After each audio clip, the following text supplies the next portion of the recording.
الحمد لله نحمده ونستعينه ونستغفره ونؤمن به ونتوكل عليه ونعوذ بالله من شرور أنفسنا ومن سيئات أعمالنا من يهده الله فلا مضل له ومن يضلل فلا هادي له ونشهد أن لا إله إلا الله وحده لا شريك له ونشهد أن محمدًا عبده ورسوله صلى الله تعالى عليه وعلى آله وأصحابه وبارك وسلم تسليمًا كثيرا أما بعد فأعوذ بالله من الشيطان الرجيم بسم الله الرحمن الرحيم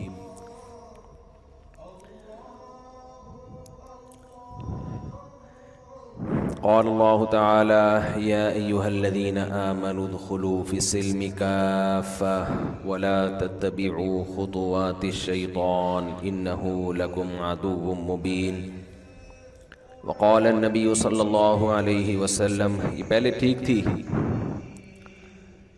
پہلے اس کی آواز صحیح تھی، اس کو قال النبي صلی اللہ علیہ وسلم اغتنم خمسا قبل خمس شبابك قبل هرمك فراغك قبل شغلك غناك قبل فقرك صحتك قبل سقمك وحياتك قبل موتك۔ قرآن مجید کی ایک آیت تلاوت کی ہے اور نبی صلی اللہ علیہ وسلم کی ایک حدیث پڑھی ہے۔ اللہ تعالیٰ سے دعا ہے اللہ تعالیٰ صحیح طرح سے بات کہنے کی، سننے کی، سمجھنے کی اور پھر عمل کی توفیق عطا فرمائے۔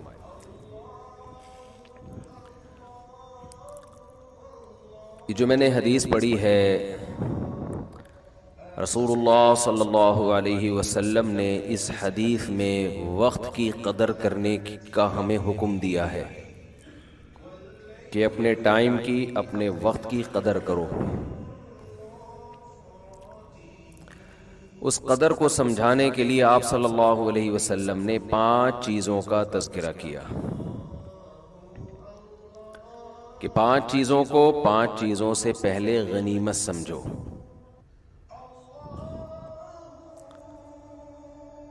شبابک قبل حرمک، فرمایا بڑھاپے سے پہلے جوانی کو غنیمت سمجھو۔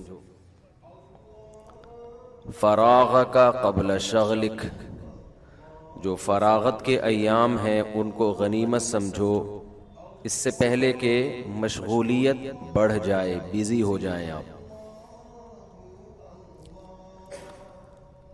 فقرک غناک قبل فقرک، ابھی اللہ نے اتنا پیسہ دیا کہ آپ کی بنیادی ضرورتیں پوری ہو رہی ہیں، ایسا نہ ہو کہ ایسا ٹائم آئے کہ آپ کی بیسک ضرورتیں بھی پوری نہ ہوں، تو ان ایام کو غنیمت سمجھ لو جب کھانے کو مل رہا ہے اور رہنے کو جگہ بھی میسر ہے۔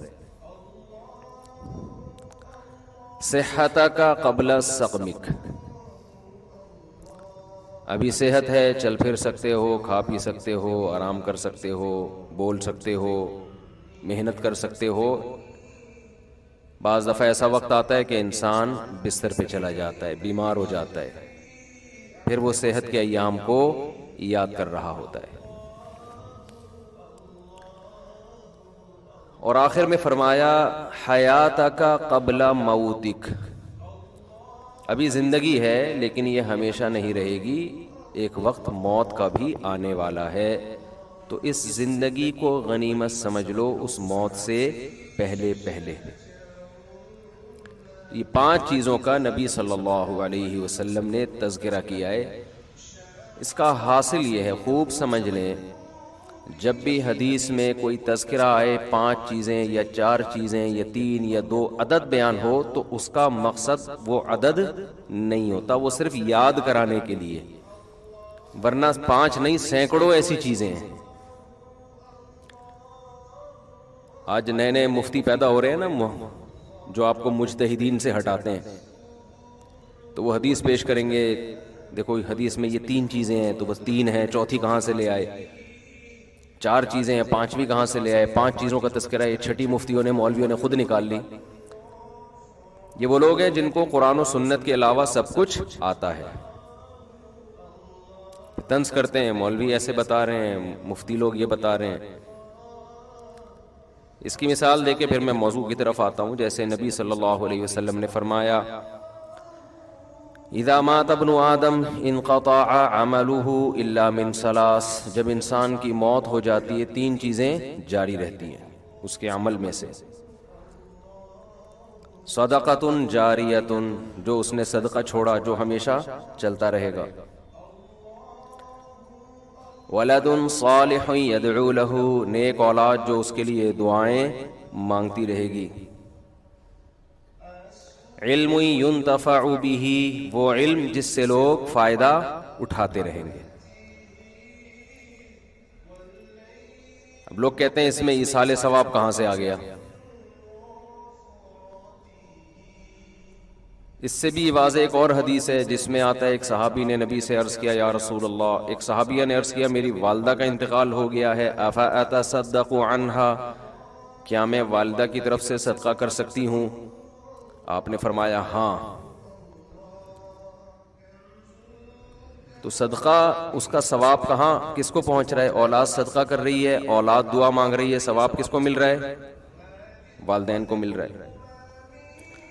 اسی سے فقہا نے استدلال کیا کہ صدقہ چونکہ ایک نیکی ہے تو کوئی بھی نیکی کر کے مرحوم والدین کو پہنچائی جا سکتی ہے. اس کے لیے حدیث کے حوالے کی ریفرنس کی الگ سے ضرورت نہیں ہے، یہی ریفرنس کیا ہے؟ کافی ہے. اب لوگ کیا کرتے ہیں مسجد میں دریاں بچھا دیں، اس کا ثواب کس کو ملے گا؟ والدین کو. بعض لوگوں کو اشکال ہے کہ یہ دریاں بچھانا کہاں سے حدیث سے ثابت ہے؟ بھئی جب صدقہ کہہ دیا تو نیکی آ گئی نا، اس میں ہر نیکی آ گئی اس کے اندر. اس میں قرآن کی تلاوت کرنا بھی آ گیا، اس میں کسی غریب کو کھانا کھلانا بھی آ گیا، اس میں یتیم خانے میں پیسے جمع کرانا بھی آ گیا، اس میں یتیم خانہ بنانا بھی آ گیا، اس میں کسی مدرسے کے ساتھ تعاون کرنا بھی آ گیا، اس میں 2 رکعت نفل نماز پڑھنا بھی آ گیا. کیونکہ اگر آپ کہتے ہو کہ یہ سب کچھ نہیں ہے، حدیث دکھاؤ تو حدیث میں تو کنواں کھودنے کا تذکرہ ہے، پھر کنویں کے علاوہ تو کوئی ثواب پہنچے گا ہی نہیں. اب یہ کتنی عجیب سی بات ہوگی کہ آپ انسانیت کی خدمت کے لیے کنواں کھدواتے ہیں، اس کا ثواب ابا کو پہنچ رہا ہے. سبیل بنواتے ہیں تو اس کا اللہ ثواب نہیں پہنچائے گا. کیوں؟ بات تو ایک ہی چیز ایک ہی ہے نا.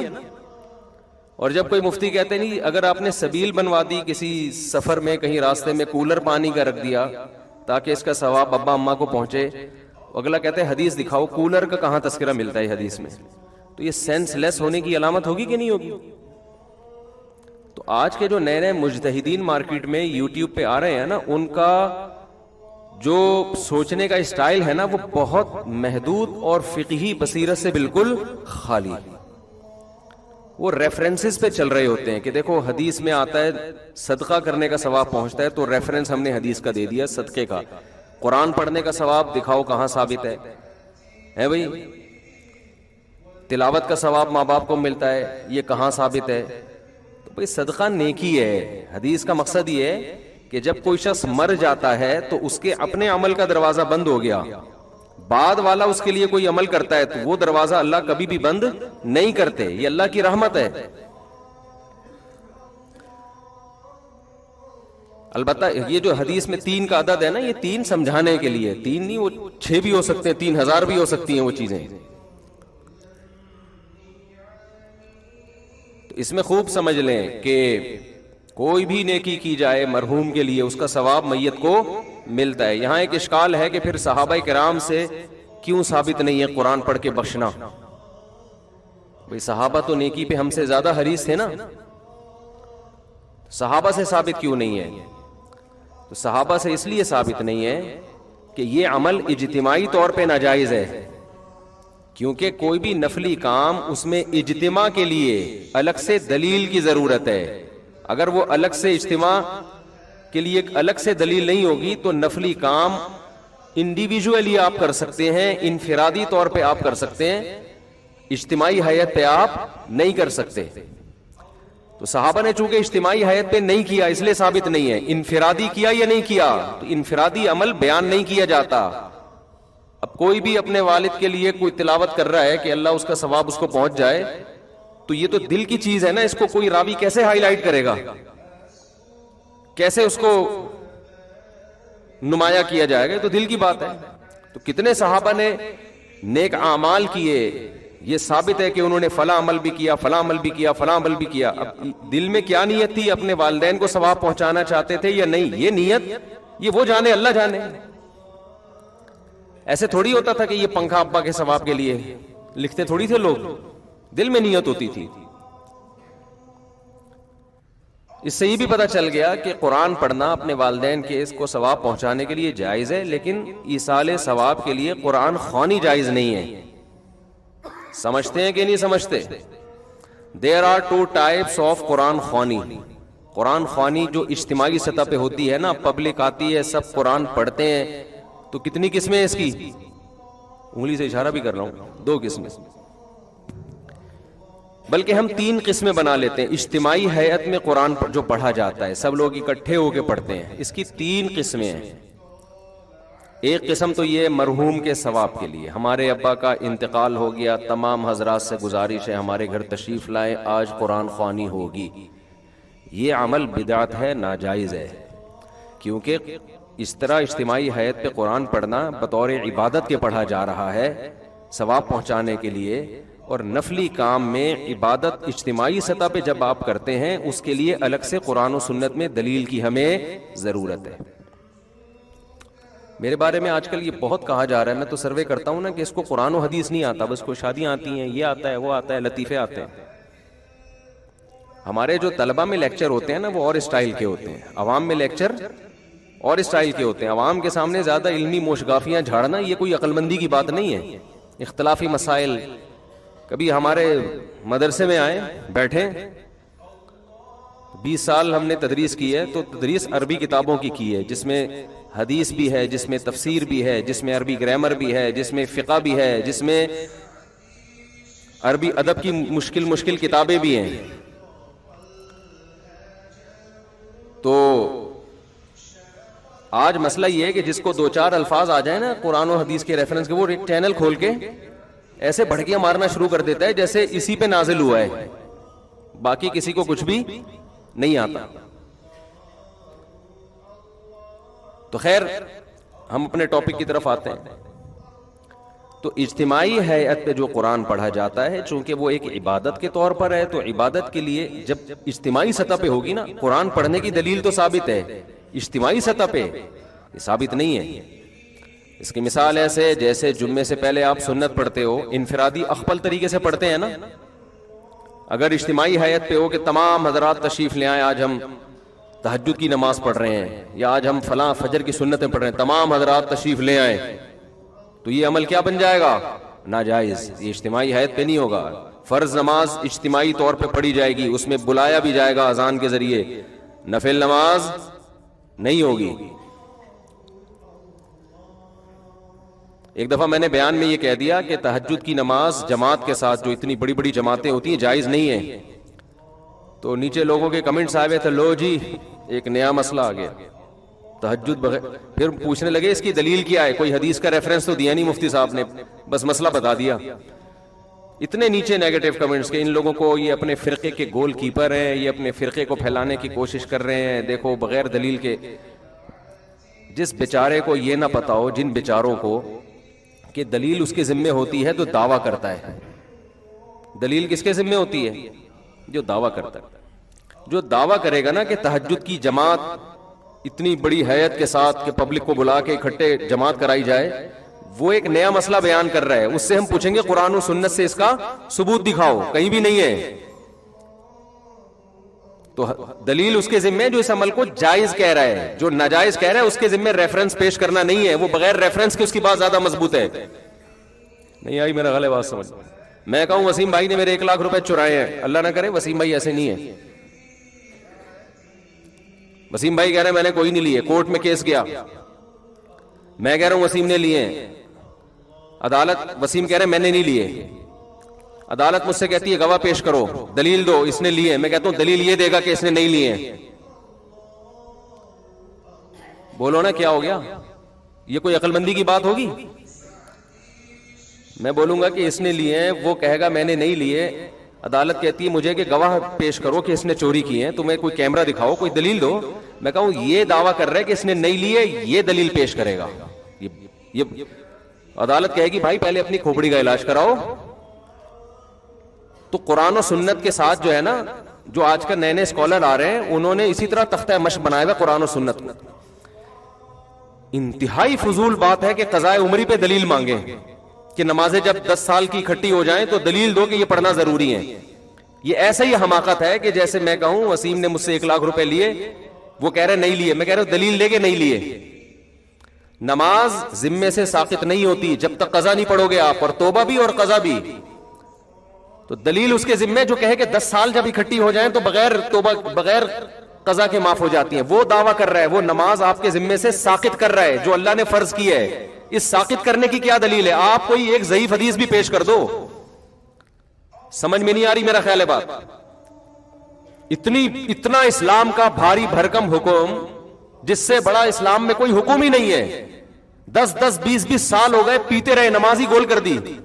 اب جب توبہ کی توفیق ملی ہے تو دین اللہ احق ان یقضى, حدیث میں آتا ہے اللہ کا قرضہ اس بات کے زیادہ لائق ہے کہ وہ ادا کیا جائے. ہم نے تو حدیث بھی پیش کر دی, ان کے پاس تو حدیث بھی نہیں ہے. اگر ہم حدیث نہ بھی پیش کرتے یہ والی, پھر بھی یہ عقل کی بات ہے, لاجک کی بات ہے کہ جب انسانوں کا قرضہ دینا ضروری ہے تو اللہ کا قرضہ بھی ضروری ہے. وہ اور نماز جیسا قرضہ وہ تو کبھی بھی ساقط نہیں ہوتا. نبی صلی اللہ علیہ وسلم سے میدان جنگ میں نماز قضا ہوئی, کیونکہ اس وقت میدان جنگ میں نماز کیسے پڑھی جائے گی یہ طریقہ نازل نہیں ہوا تھا. آپ نے پہلے اس کو قضا پڑھی ہے آپ نے, اس کے بعد بقیہ نمازیں پڑھی ہیں آپ نے. تو مدعی کون ہے جو یہ کہے کہ اتنی ساری نمازیں جب ذمے میں رہ جائیں گی تو وہ قضا پڑھے بغیر ہی معاف ہو جائیں گی؟ یہ شخص دعویٰ کر رہا ہے. اس سے ہم کہتے ہیں کہ اندھی تقلید مت کرو اپنے باپ داداؤں کی, آپ قرآن و سنت سے اس کا حوالہ پیش کرو. سمجھ میں آ رہی ہے بات؟ چاروں ائمہ کا, تمام فقہا کا اتفاق ہے کہ جب نماز ذمے میں جب قضا کر دی آپ نے تو توبہ اس بات کی کرنی پڑے گی کہ وقت پہ کیوں نہیں پڑی. لوگ کہتے ہیں نا توبہ سے تو گناہ معاف ہو جاتا ہے, تو گناہ معاف ہو جائے گا, لیکن وہ جو آپ کے ذمے نماز واجب ہوئی ہے وہ معاف قضا کے بغیر نہیں ہوگی. سمجھتے ہو کہ نہیں سمجھتے؟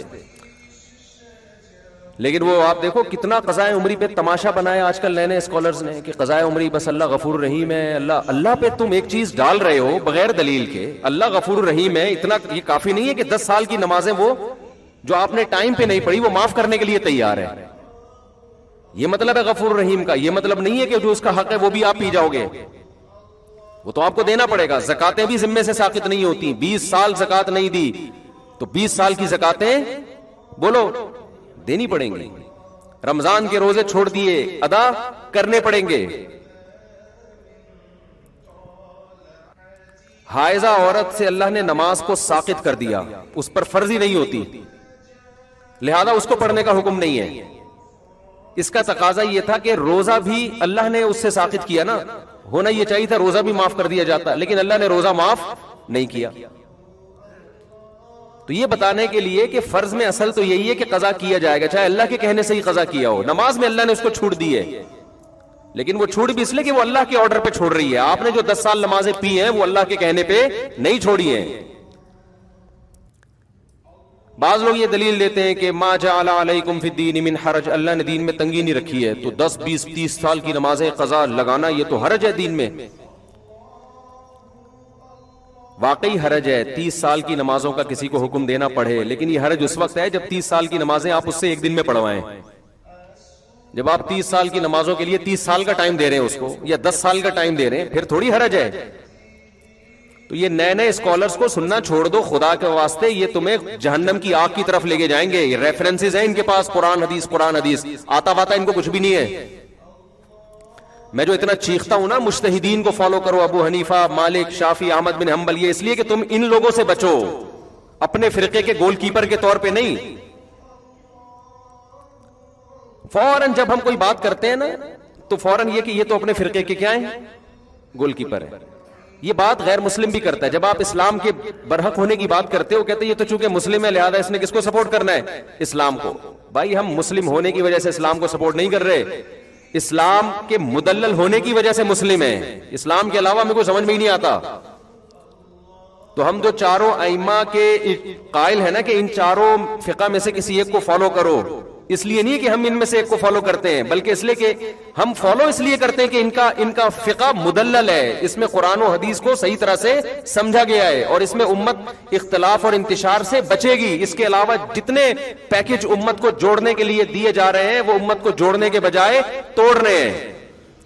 سمجھ میں آ رہی ہے بات کہ نہیں آ رہی؟ وہ پیکج بڑے جاندار شاندار اور پرکشش، لیکن ان پیکجز پہ جب آپ عمل کریں گے نا تو اس میں ٹوٹنے کا عمل بڑھتا چلا جائے گا. ہر اسکالر ایک نیا فرقہ ہے اور دعویٰ یہ کرتا ہے کہ میں قرآن و حدیث کے علاوہ کسی چیز کو نہیں مانتا، لیکن 4 اسکالر ہوں گے تو چاروں کی الگ الگ رائے، 5واں ہوگا تو اس کی الگ رائے، 6واں ہوگا تو اس کی الگ رائے. چند چیزوں میں متفق ہوتے ہیں، باقی ہر چیز میں الگ ہیں.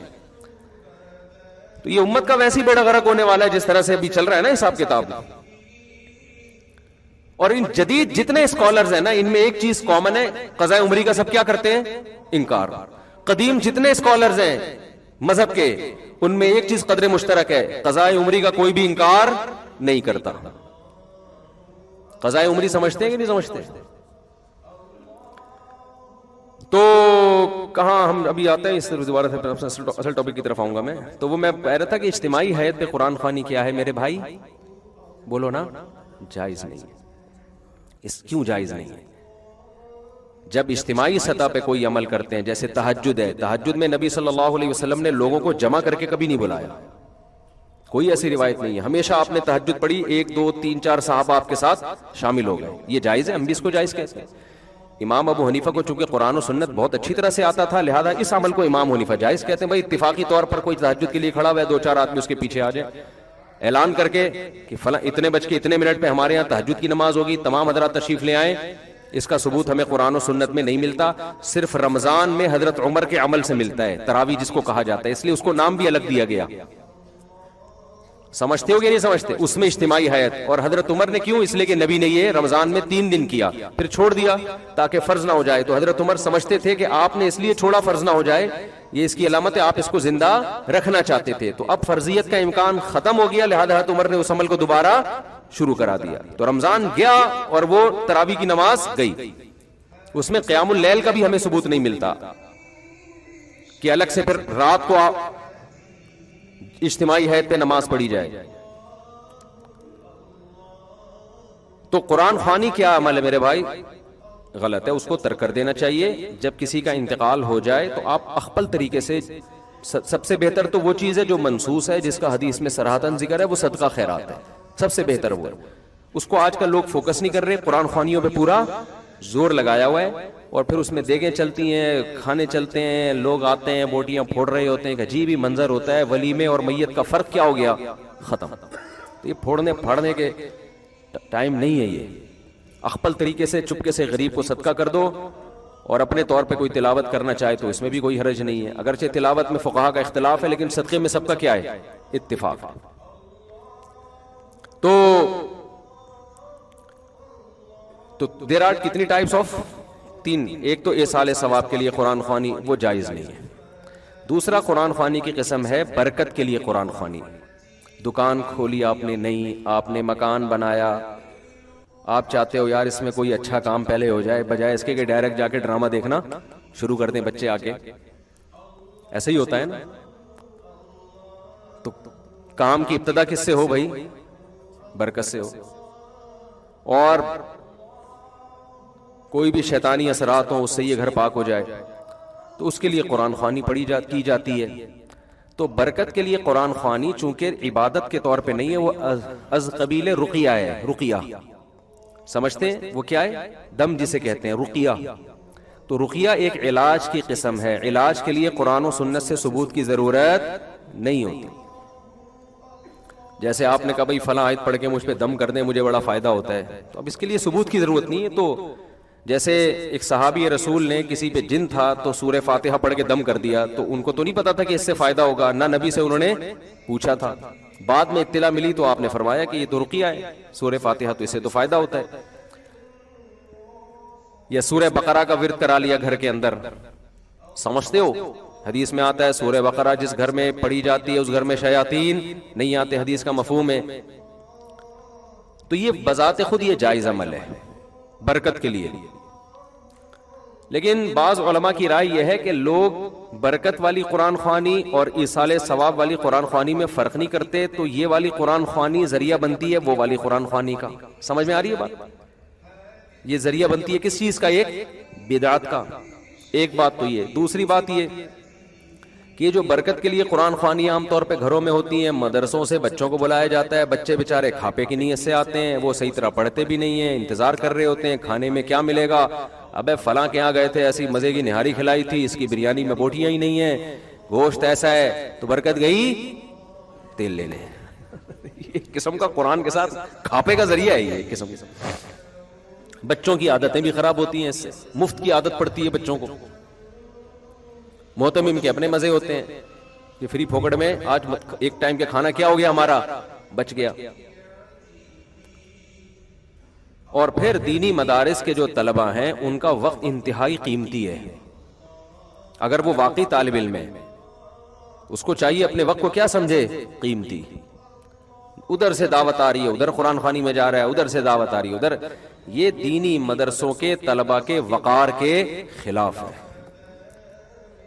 ہمارے حضرت فرمایا کرتے تھے کہ علماء یا طلبہ ان کی مثال ایسے ہے جیسے بوتل پانی سے بھر لی فل، ایک بلبلہ بھی نہیں ہے اس میں،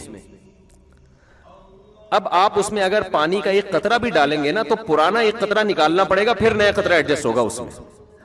تو فرماتے تھے علماء کا 24 گھنٹے طلبہ اور علماء یہ اللہ کے وارث ہیں، ان کے اوقات کتنے قیمتی ہیں کہ ان کا جو اسکیجول صبح سے لے کے رات اور رات سے لے کے صبح تک ایسا ہونا چاہیے کہ اس میں کوئی نئی چیز آ ہی نہ سکے، اس میں اگر کوئی نئی چیز آئے تو پرانا کوئی کام ڈسٹرب ہو، اس میں کوئی پرانے کام کو آگے پیچھے کرنا پڑے۔ تو اب یہ دیکھا جائے گا کہ پرانا زیادہ امپورٹنٹ ہے یا نیا زیادہ امپورٹنٹ ہے۔ اگر نیا کام ایسا آ گیا ہے کہ پرانے کام کا نقصان کرنا پڑ رہا ہے، پھر تو نیا کام اس میں ڈالیں اپنے اسکیجول میں، اور پرانے کو کیا کر دیں، ایک دن کے لیے ناغا کر دیں۔ اور اگر نیا والا پرانے والے سے زیادہ امپورٹنٹ نہیں ہے تو نئے والے کو کیا کر دیں، کینسل، ہٹا دیں اس کو۔ سمجھ بھی نہیں آ رہی بات؟ اب آپ کہیں گے 24 گھنٹے کا ایسا اسکیجول، یہ تو آدمی ڈپریشن کا مریض بن جائے گا۔ بھائی صبح سے لے کے رات، رات سے لے کے صبح تک، تو ڈپریشن کا مریض نہیں بنے گا۔ ڈپریشن ختم کرنے والی چیزیں بھی اس میں کیا ہوں گی، اسی میں شامل ہوں گی نا۔ اس میں ایکسرسائز بھی شامل ہے، بچوں کے ساتھ گپ شپ بھی شامل ہے، گھر والوں کو ٹائم دینا بھی شامل ہے، کھاپے بھی شامل ہیں، کسی دن جاوید نہاری بھی شامل ہے اس میں۔ کبھی چلے گئے تو وہ کون سی نہاری تھی جو اس دن کھائی تھی، وہ والی نہیں، نہ وہ مزے کی نہیں تھی۔ مجھے یوٹیوب پہ ویڈیو بھی آئی ہے میری آج کل، کسی نے چپکے سے کیمرے سے بنا کے ڈال دی، زاہد نہاری نا طارق روڈ پہ، وہ بھی شامل ہے۔ مزہ نہ آئے پیسے واپس۔ تو یہ بھی آپ کے اسکیجول کا حصہ بولو نا ہونا چاہیے۔ تو یہ سب چیزیں اس میں داخل ہے۔ اب کوئی نئی چیز اگر آ رہی ہے تو پرانا شیڈول آپ کا کیا ہوگا، متاثر ہوگا۔ اگر نہیں ہو رہا ہے اس کا مطلب آپ فارغ آدمی ہو کسی کام کے، آپ فالتو ہو، بلا وجہ پیدا ہوئے آپ۔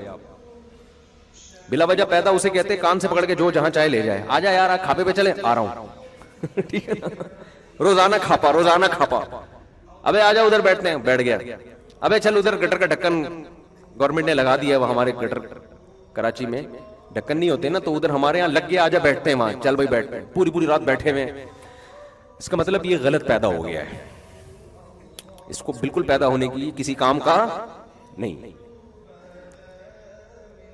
بعض دفعہ یہ ہوتا ہے کسی دوست کا فون آیا، چل کھاپے پہ چلتے ہیں، آپ نے کہا چلو چلتے ہیں، تو اب یہ بدگمان نہ ہو کہ یہ بندہ فارغ ہے، ہو سکتا ہے اس کا اسکیجول کل کا کھاپا ہو، اس کی ڈائری میں کل کھاپے کا تذکرہ ہو، لیکن اس نے کہا آج بندے کا فون آیا، دوستی ہے، اس سے گپ شپ ہے، تو وہ کل والا کہاں لے جاتے ہیں، آج کر لے۔ تو میرے ساتھ ایسا ہوتا ہے بعض دفعہ، کسی قریبی دوست کا فون آیا، مفتی صاحب کھاپے پہ چلیں، ہم کہا چلو بھائی۔ وہ ہوتا ہی ہے کہ وہ جمعرات کو کہیں ڈائری میں کھاپا ڈالا ہوا ہوتا ہے، تو اس کو ہم اس دوست کی وجہ سے 2 دن پہلے لے آتے ہیں، پھر وہ 2 دن والا اسکپ کر دیتے ہیں، جو آج والا کام ہے وہ اس دن ڈال دیتے ہیں. سمجھتے ہیں کہ نہیں سمجھتے؟ ایک ڈائری بنایا کریں ایسے، پورا ہفتہ اس میں آپ کے سامنے ہو وہ پیج، پورا ہفتہ اس میں آپ کے.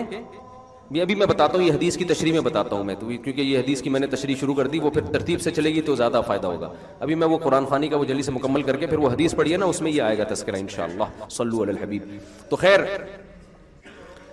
آپ نے دوسری قسم ہے قرآن خوانی کی رقیہ، جس کو برکت کی قرآن خوانی کہتے ہیں. تو فی نفسی ہی یعنی بذات خود یہ جائز عمل ہے، لیکن بعض علماء اس کے خلاف ہیں کہ بھئی گھر والے بیٹھ کے کر لیں، جیسے سورہ بقرہ پڑھنی ہے سب اکٹھے گھر والے کر لیں. یہ باہر سے ادھر ادھر سے پبلک کو بلانا اور یہ سب چیزیں، اس کے فسادات زیادہ ہیں، اس میں وہ برکت رہتی بھی نہیں ہے. کھاپے کا تذکرہ زیادہ ہوتا ہے، اور جو رقیہ کا جو مقصد تھا وہ مقصد پوری طرح حاصل نہیں ہوتا. بہرحال اگر کوئی کرتا بھی ہے تو اس پہ اتنا سخت انکار نہیں کیا جائے گا. کوئی برکت کے لیے قرآن پڑھوا لیتا ہے، بے شک بچوں سے ہی پڑھوا لیتا ہے، تو فی نفسی یہ جائز عمل ہے. تیسری قرآن خوانی وہ ہے جو اتفاق سے لوگ جمع ہوتے ہوں کسی ترتیب کی وجہ سے. اس کی مثال ایسے ہے جیسے ہم فجر سے پہلے 2 سنتیں پڑھتے ہیں نا، تو اب سب لوگ آ کے پڑھ رہے ہوں، لوگوں نے جمع نہیں کیا، لیکن چونکہ ٹائم ہے سنتوں کا تو سب پڑھ رہے ہوتے ہیں، تو دیکھنے میں ایسا لگتا ہے سب اجتماعی سطح پہ پڑھ رہے ہیں، حالانکہ وہ ایک اتفاقی ان کا آپس میں ربط ہو گیا ہے. تو ایسے ہی دینی مدرسوں میں یہ ہوتا ہے کہ بچوں کو تلاوت کا ٹائم دیا جاتا ہے، تو اس کا ٹائم بتایا جاتا ہے، بھائی صبح ناشتہ ہے اتنے بجے، پھر پڑھائی ہے، پھر یہ ہے، پھر یوں ہے، پھر رات عشاء ہے، پھر عشاء کے بعد سب نے کیا کرنا ہے؟ قرآن کی تلاوت کرنی ہے. تو یہ ایک نظم کے تحت ہے. اس کو وہ قرآن خوانی، وہ والی قرآن خوانی نہیں کہیں گے جو بدعت ہے، یہ تو ایک نظم کے طور پر. بعض فوجی اداروں میں ہمیں دیکھنے کو ملا، رینجرز کے ایک بڑے آفیسر تھے، انہوں نے بتایا کہ ہمارے ہاں فجر کی نماز کے بعد پابندی ہے، تمام جتنے بھی فوجی ہیں نا، جو رینجرز کے ملازمین ہیں، وہ سب قرآن کی تلاوت کریں گے. تو ایک ٹائم دیا ہوا ہے نا، تو یہ مینجمنٹ کے لیے ایک ٹائم دیا ہوا ہے، اس کو مینج کرنے کے لیے یہ بھی جائز ہے، اس میں بھی کوئی حرج نہیں ہے. یہ ایک ترتیب پہ لانے کے لیے سب کو، کیونکہ پھر ان کا باقی ٹائم نہیں ملے گا نا ان کو تلاوت کا سارا دن. تو گھر میں بھی آپ کر سکتے ہیں، بچوں کے لیے ایک ٹائم بنا دیں، بھائی صبح اتنے بجے 1 سے لے کر اتنے بجے تک سب بچے انسان کے بچے بن کے بیٹھ جائیں گے. سارا دن تو موبائل لگا رہتا ہے، اب یہ اتنے بج کے اتنے منٹ پر سب بچے کون سے بچے بنیں گے؟ انسان کے بچے. لہذا قرآن سب کے ہاتھ میں ہوگا، دعائیں کی کتاب ہوگی، ذکر اذکار ہوگا. اسی طرح یہ بھی ہے کہ اجتماعی ہیئت پہ ذکر اللہ بھی جائز نہیں ہے، خوب سمجھ لیں. جیسے اعلان ہوتا ہے مسجد سے ہمارے ہاں ذکر کی محفل لگ رہی ہے، تمام حضرات تشریف لے آئیں، پھر سارے آ جاتے ہیں، پھر ذکر کرایا جاتا ہے، یہ بدعت عمل ہے، جائز نہیں ہے. لیکن اگر آپ کسی تربیت گاہ میں گئے ہیں جس کو خانقاہ کہا جاتا ہے، کوئی شیخ و مرشد ہے جن سے آپ بیعت ہیں، سہ روزہ لگایا آپ نے، 10 دن کے لیے گئے ان کی خانقاہ میں، تو انہوں نے اپنے مریدوں کے لیے ایک ٹائم رکھا ہوا ہے، بھائی صبح اتنے بجے سب نے تہجد میں آنا ہے، یہ ٹریننگ سینٹر ہے نا، اور پھر 7 بجے سب نے ذکر کے لیے بیٹھنا ہے. تو یہ بھی چونکہ اس کا یہ وہ اجتماعی حیت والا ذکر نہیں ہے، بلکہ یہ بھی ایک تربیت کے لیے نظام الاوقات تو ہوگا نا کوئی نہ کوئی، کہ کھانے کا ٹائم ہے تو یہ ذکر کا ٹائم ہے، تو یہ تلاوت کا ٹائم ہے. تو یہ وہ بدعت ذکر میں داخل نہیں ہے. لیکن جو نارملی ہمارے یہاں بعض مسجدوں سے اعلانات ہو رہے ہوتے ہیں، یا نمازیوں کو اعلان کیا جاتا ہے بھائی 4 بجے ہمارے ہاں ذکر کیا جائے گا، تمام حضرات تشریف لے آئیں، یہ بدعت ہے کہ تمام حضرات کیوں تشریف لے آئیں؟ بھائی کوئی آپ کا کوئی وہ چل رہا ہے، اگر کوئی تربیتی پروگرام چل رہا ہے، تو جو تربیت کے لیے آئے ہوئے ہیں وہ بیٹھے ہوئے ہیں آپ کے پاس، تو ان کو آپ بتا دیں بھائی عصر کے بعد ذکر ہوگا، مغرب کے بعد تلاوت ہوگی، 4 بجے تہجد کے لیے سب اٹھیں گے، اور تمہارے باپ کو بھی اٹھنا پڑے گا اس میں، یعنی معذرت کے ساتھ، یعنی زبردستی اٹھائیں گے آپ. تو یہ زبردستی ٹریننگ کے لیے ہے، تو اس کو اس اجتماعی حیات میں شامل نہیں کیا. ہم نے جب 3 دن کی ٹریننگ کروائی کنٹری کلب میں، پورے ملک سے لوگ آئے تھے، تو ہم نے ان کو 4 بجے تہجد کے لیے اٹھاتے تھے، ان کو کہتے تھے آپ کے باپ کو بھی اٹھنا پڑے گا، کسی کو سونے کی اجازت نہیں ہے. اور پھر 5 بجے ہم ان سے جاگنگ کروایا کرتے تھے، اور جاگنگ میں بھی ہم نے ان سے کہہ دیا تھا کہ آپ کے باپ کو بھی جاگنگ بولو کرنی پڑے گی، کیونکہ جو دیندار لوگ ہیں نا، یہ جاگنگ نہ کرنے کی وجہ سے بھی آڑے ترچے، دیندار کیا سب برابر ہے اس میں، دیندار تو پھر بھی تھوڑا بہت نماز کے لیے چل کے آ جاتے ہیں. میں دیندار کا تذکرہ اس لیے کیا کہ ہم تو دینداروں کو فوکس کر رہے تھے نا، ورنہ یہ ہماری پوری قوم کا المیہ ہے کہ پوستی پن الحمدللہ اتنا زیادہ ہماری قوم میں آ گیا ہے کہ اللہ کی پناہ. بس اب میں پھر جاؤں گا تو پھر بہت لمبا بیان اسی پہ ہو جائے گا. سوتے ہیں تو سوتے ہی پڑے رہتے ہیں، سوتے رہتے ہیں، نہ چل سکتے ہیں نہ ہل سکتے ہیں. اللہ تعالیٰ مغفرت فرمائے. انتقال کے بعد، کیونکہ انتقال کا چانس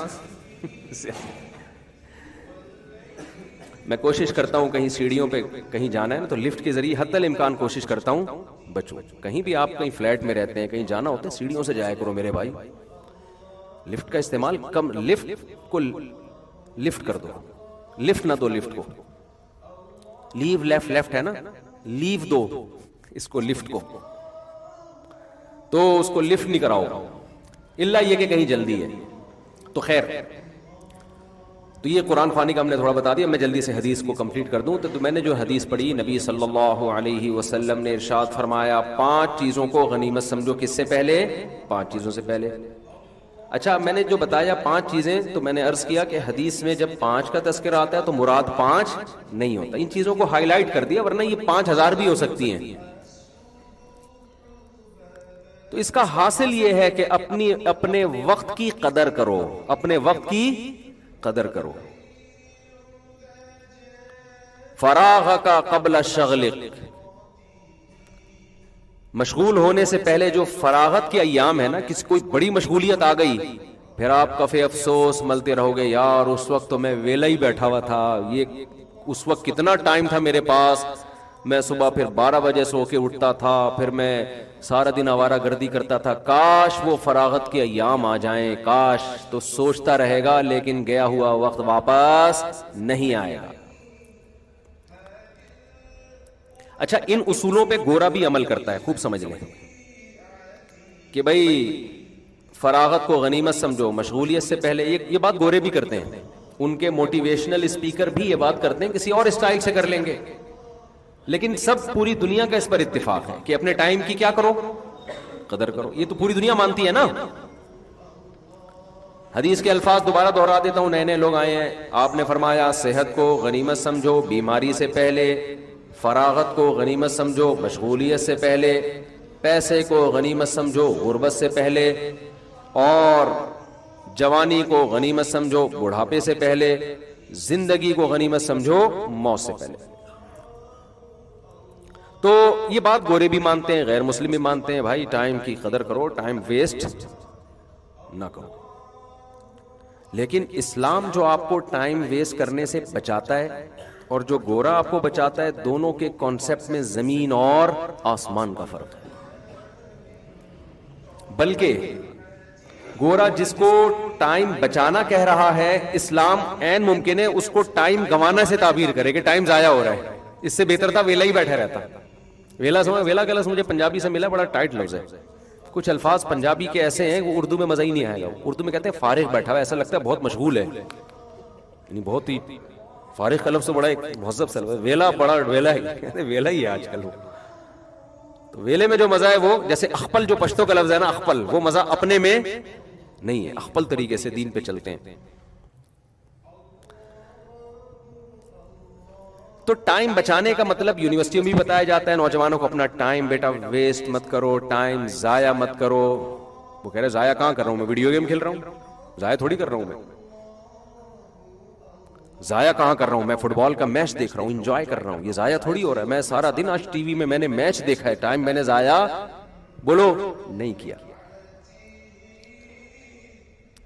دیکھو ٹائم ضائع کرنے کی ڈیفینیشن ہے کیا. ٹائم ضائع کرنے پتہ ہے کسے کہتے ہیں؟ آپ کا جب کوئی ہدف ہو تو ہر وہ چیز جو آپ کو آپ کے ہدف سے ہٹا رہی ہو, آپ کو آپ کی منزل سے دور کر رہی ہو, تو ہر وہ عمل ٹائم ضائع کرنا کہلائے گا. اور ہر وہ عمل جو آپ کو آپ کے ہدف کے قریب لے کے جا رہا ہے وہ ٹائم کی قدر کرنا کہلائے گا. میں سمجھا پایا ہوں اپنی بات؟ تو پتہ چلا کہ جس شخص کا کوئی ہدف ہی نہیں ہے, اس کے کسی عمل کو دیکھ کے آپ یہ کہہ ہی نہیں سکتے کہ یہ ٹائم بچا رہا ہے یا ٹائم ضائع کر رہا ہے, کیونکہ پہلے ہدف متعین ہوگا, اس کے بعد اس کے کام کو دیکھ کر ہم یہ فیصلہ کریں گے کہ یہ اپنے ٹائم کو قیمتی بنا رہا ہے یا ٹائم کو ضائع کر رہا ہے. جب ہدف ہی نہیں ہے تو ضائع ہی ضائع ہو رہا ہے, پھر چاہے کچھ بھی کر رہا ہو. دیکھو آپ نے کراچی سے پشاور جانا ہے, آپ کا ہدف کیا ہے؟ پشاور جانا ہے. بائی ٹرین جانا ہے اور ٹرین کا ٹائم ہے فار ایگزامپل ہفتے کے دن 4:05 ہوتا نہیں ہے 5 ہمارے یہاں، یورپ میں اور سعودیہ میں بھی دیکھا ہم نے کہ 4:06 کا مطلب 6 منٹ ہے، ہمارے یہاں 4:05 کا مطلب ہفتے کا مطلب یہ ہے کہ انشاءاللہ اگلے سال سے پہلے آپ پشاور پہنچ جائیں گے، اس سال ہی ٹرین چلے گی،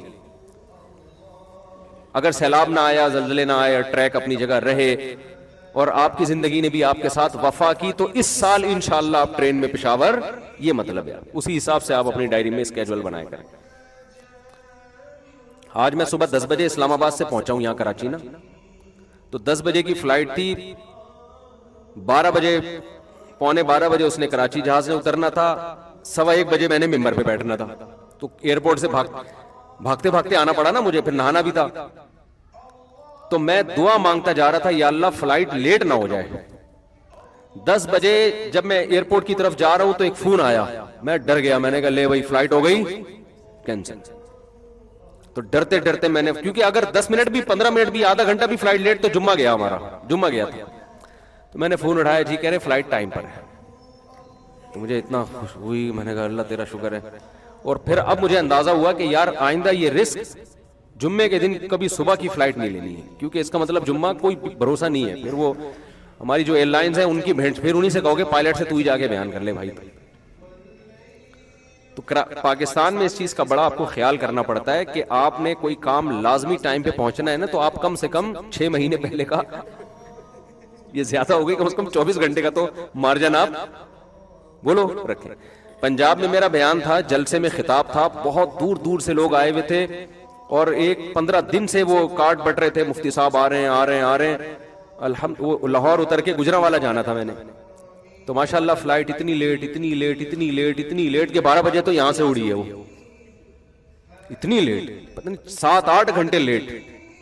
پھر ہم جب وہاں پہنچے تھکاوٹ سے حال خراب، پھر جلسے میں پہنچے لوگ، کوئی آدھا سو رہا ہے، کوئی آدھا مرا ہوا ہے، کوئی کسی کا جنازے کا اعلان ہو رہا ہے، عجیب سی میری بھی حالت وہاں بھی، اب وہ بھی بیچارے ٹینشن میں، چلو جی اب کیا بیان ہوتا وہاں پر۔ تو میں نے کہا بھائی یہ سارا اصحال ثواب کس کو جائے گا؟ ہماری جو ایئر لائنز ہیں ان کے لیے۔ تو خیر یہ ٹائم کی قدر ہے ہمارے یہاں، کیا ہے؟ قدر ہے۔ اس میں کچھ تو موسم کی بھی ہو سکتی ہے، جو وہ تو پوری دنیا میں ہوتی ہے، لیکن اتنا موسم ہمارے آڑا ترچھا نہیں ہوتا جتنا باہر کے ملکوں میں ہوتا ہے، وہاں پھر بھی لیٹ ہونے کا ریشو کم ہے، ہمارے ہاں بہت زیادہ ہے۔ پوری قوم ایک اس مصیبت میں مبتلا ہے بھائی، کوئی کام ٹائم پہ ہو ہی نہیں سکتا، تو شادیاں کا پھر ٹائم پہ کہاں ہوں گی؟ تبھی وہ بھی لیٹ ہو رہی ہیں۔ اچھا اس میں مسلمان نمبر 1 ہے، یہ ٹائم پہ ہو رہی ہیں الحمدللہ۔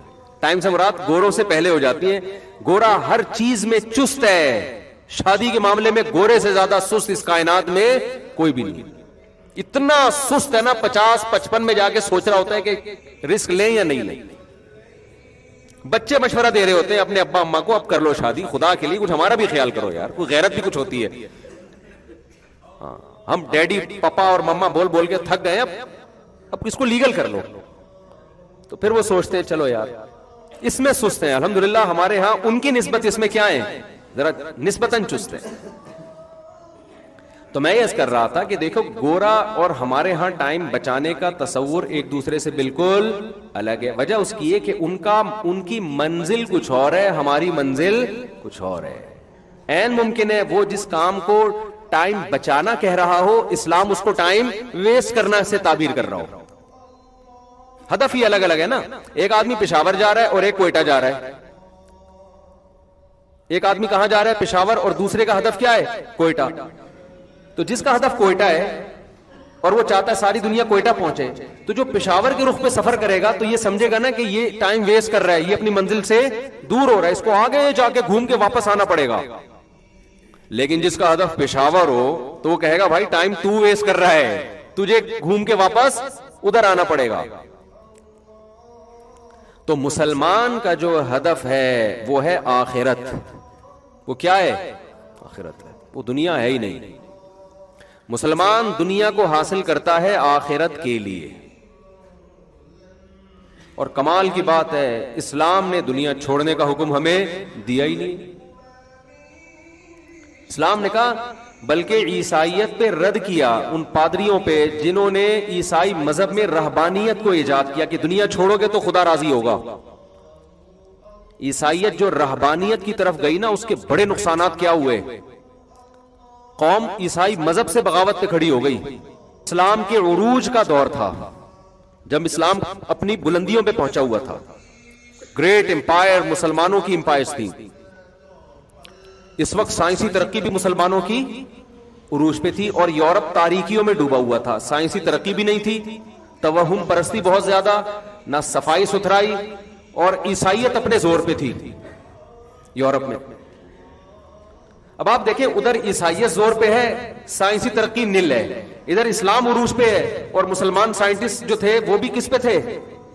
عروج پہ تھے. اس کا مطلب اسلام جب آیا تو سائنس نے ترقی کرنا، بولو نا، شروع کی ہے.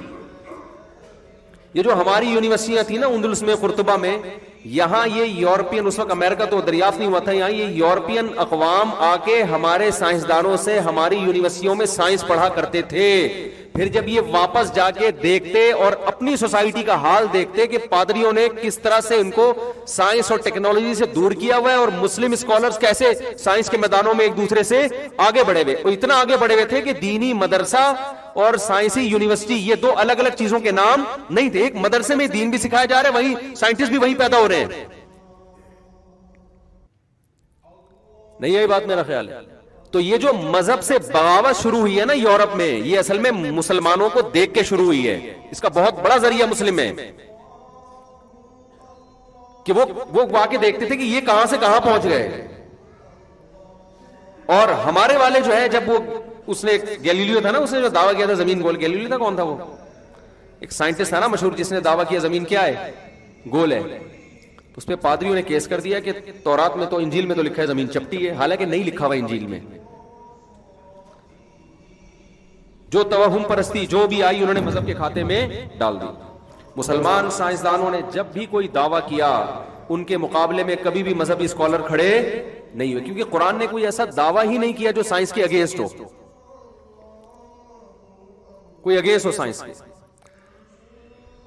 تو اسلام میں سائنس نے ترقی کیوں کی ہے؟ اس لیے کہ اسلام نے کھوپڑی استعمال کرنے کا حکم دیا. اور یہ میں اپنی طرف سے نہیں کہہ رہا، یہ گوروں کی لکھی ہوئی باتیں آپ کو کے سامنے میں پہنچا رہا ہوں کہ گوروں نے یہ اعتراف کیا ہے کہ اسلام کے دنیا میں آنے کے بعد جو سائنسی ترقی شروع ہوئی ہے، مسلم سائنٹسٹ پیدا ہوئے، اس کی وجہ یہ ہے کہ قرآن کے دنیا میں آنے سے پہلے توہم پرستی تھی.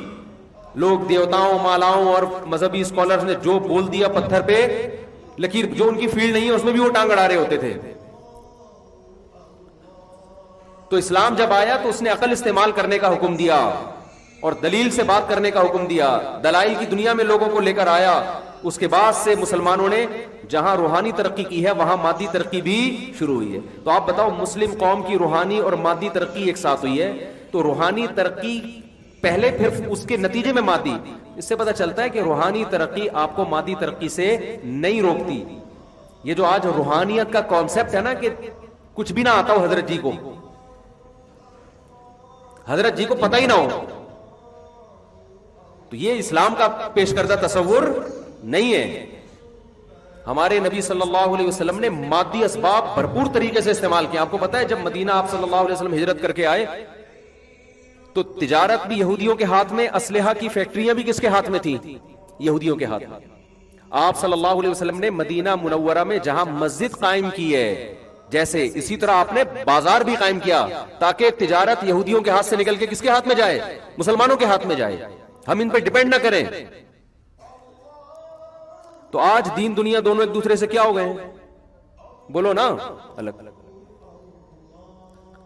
تو میں جو بار بار کہہ رہا ہوں نا، ہدف آخرت بنانا ہے، تو ایسا نہ ہو کہ آپ یہ سمجھیں کہ ہم نے اب پڑھائی چھوڑ دینی ہے، ہم نے اب صحت بنانے کی فکر چھوڑ دینی ہے، ہمیں دنیا کا پتہ ہی نہ ہو. یہ ہرگز مطلب بولو نہیں ہے، یہ تو رہبانیت ہے.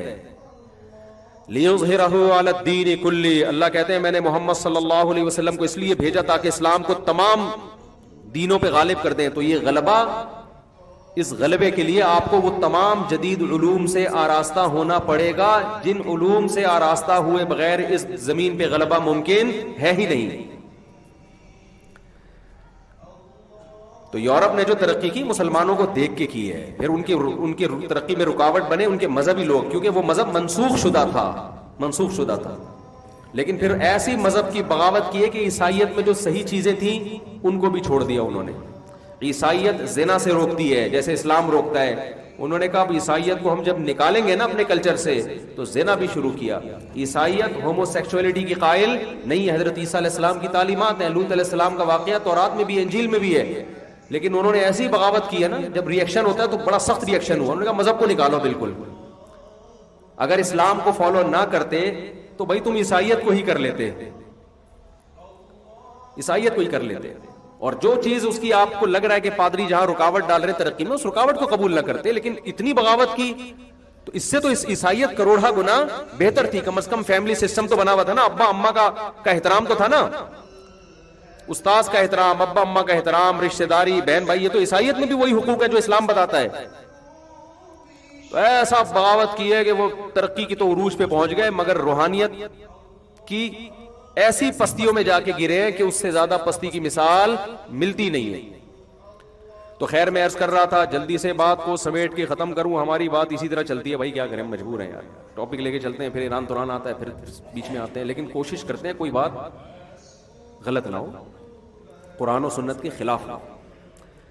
تو ان کا ویژن الگ ہے, آپ کا ویژن کیا ہے؟ ان کا گول الگ ہے, آپ کا گول, آپ کا ہدف الگ, ان کا الگ. تو آپ نے ہدف کس کو بنانا ہے؟ آخرت کا. جب آپ آخرت کو سامنے رکھو گے تو دنیا تو پھر بھی آپ کماؤ گے, بلکہ فرض ہے آپ نے دنیا کمانا, لیکن اس میں حرام کو آپ نے اپنی زندگی سے نکالنا ہے. گورا ٹینشن دور کرنے کے لیے شراب پیتا ہے, آپ ٹینشن دور کرنے کے لیے سو جاؤ اچھے بچوں کی طرح. یہ بہترین طریقہ ہے بھائی. پھر بھی نیند نہیں آ رہی, بھاگو دوڑو ورزش کرو, تھکو گے, نیند آ جائے گی. پھر بھی نیند نہیں آ رہی تو ڈاکٹر سے پوچھ کے کبھی کبھار ایک آدھ نیند کی گولی کھا لی. کبھی کبھار عادت نہیں ڈال لینا, ورنہ اس چرس سے زیادہ اس پہ سیٹ ہو جاؤ گے پھر تم. یہ نیند کی گولیاں یہ سب کھوپڑیوں کو آؤٹ کرتی ہیں. قرآن کھول کے بیٹھ جائیں, کہہ رہے نیند آ جائے گی. بیوی سے باتیں شروع کرتے نیند آ جائے گی. تو ڈاکٹر کہتے ہیں, میں میڈیکل سائنس میں ٹانگ نہیں اڑا رہا, ڈاکٹروں سے سنی ہوئی باتیں نقل کر رہا ہوں, کہ نیند کی گولی کبھی کبھار کھانے میں کوئی حرج نہیں ہے, لیکن عادت نہ ڈالیں اس کی.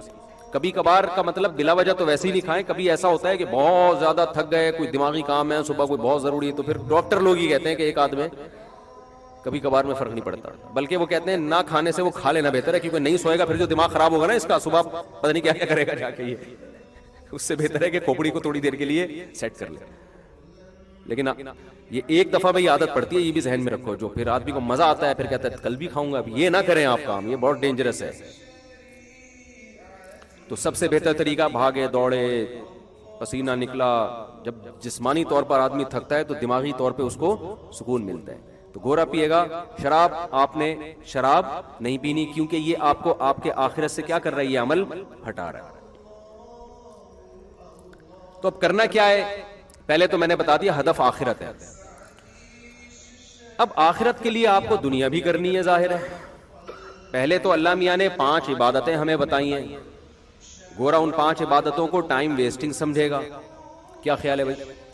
دیکھو کل پیپر ہے, گورے کو پتا ہے کہ کل میں نے امتحان دینا ہے, ہندو کو پتا ہے کہ کل میرا, گورے ہی بات نہیں, اس میں ہندو بھی داخل ہیں, سکھ بھی داخل ہیں. وہ سکھ سے مجھے یاد آیا, ابھی ایک سکھ ہیں, اور سردار جی نے میرے خلاف کوئی کلپ بنایا, میں نے کہا داڑھی بڑھاؤ, اور سکھ مذہب میں یہ کہ سب جگہ. تو یہ خوب سمجھ لیں, نیچے نا کچھ لوگوں نے طنز کیے ہوئے ہیں سردار جی پہ. تو یہ طنز کرنا ہمارا طریقہ نہیں ہے. آپ اپنی بات مثبت انداز میں, مدلل انداز میں پیش کر دیں, اگلے نے جواب دے دیا, لوگ دیکھ لیں گے کس کا جواب میں دلیل ہے, کس کے جواب میں دلیل نہیں ہے. لیکن یہ جو نیچے لوگ, مسلم لوگ کچھ طنزیہ لب و لہجہ اختیار کر رہے ہیں نا, تو یہ خوب سمجھ لو, جب آپ اس طرح سے طنز کرنا شروع کریں گے نا, کسی کے اوپر مذاق اڑانا شروع کریں گے, تو اس سے اسلام کے قریب آنے کے بجائے لوگ دور ہو جاتے ہیں, کہ ان کو تو بات کرنے کی تمیز نہیں ہے. تو جیسے سردار جی نے بڑی تمیز سے ایک چیز ریکارڈ کروا دی, تو آپ نے بھی کمنٹس تمیز سے ہی کے دائرے میں ہی کرنے. اس وقت تمیز مارکیٹ سے کیا چل رہی ہے, شارٹ چل رہی ہے, فوراً جوش میں آ جاتے ہیں. موسیٰ علیہ السلام کو اللہ نے فرعون کے پاس بھیجا تھا, کتنا بڑا ظالم تھا وہ. تو اللہ نے موسیٰ علیہ السلام سے کیا فرمایا, قولا لہو قولا لینا, نرم لہجے میں بات کرنا. تو فرعون سے جب نرم لہجے میں بات کرنے کا حکم ہے, تو باقی تو سب فرعون سے چھوٹے ہی ہیں. تو آپ نے اپنے ٹائم کو بچانا ہے, ٹائم کی حفاظت کرنی ہے. اگر آپ نے ابھی حفاظت نہیں کی. ہاں میں عرض کر رہا تھا جب آخرت کو ہدف بنائیں گے تو اللہ نے آپ کو جو جو صلاحیتیں دی ہیں تو اس میں آپ نے اپنی صلاحیتوں کو دیکھ کے یہ فیصلہ کرنا ہے کہ میں کون سے کام انسانیت کی خدمت کے زیادہ سے زیادہ کر سکتا ہوں. بے شک اس میں پیسہ کمانا بھی ہو, پیسہ بھی کمانا ایک اچھی بات ہے. حدیث میں آتا ہے اوپر والا ہاتھ اللہ کو نیچے والے ہاتھ سے زیادہ محبوب ہے. اس نیت سے کمائیں, رشتہ داری جوڑیں گے. واپس چلا گیا. میں نے کہا تھی کئی ہفتوں تک میں یہ 4 شادیوں پہ بیان نہیں کروں گا. خواتین بہت ناراض ہوتی ہیں. یہ نہیں پیسہ آیا تو میں یہ کہنے والا تھا کہ جب آئے گا تو پھر ہم 4 کر لیں گے کیونکہ اس میں رشتہ ملنا آسان ہوتا ہے. لیکن میں نے کہا یہ بات اب بہت ہو گئی ہے.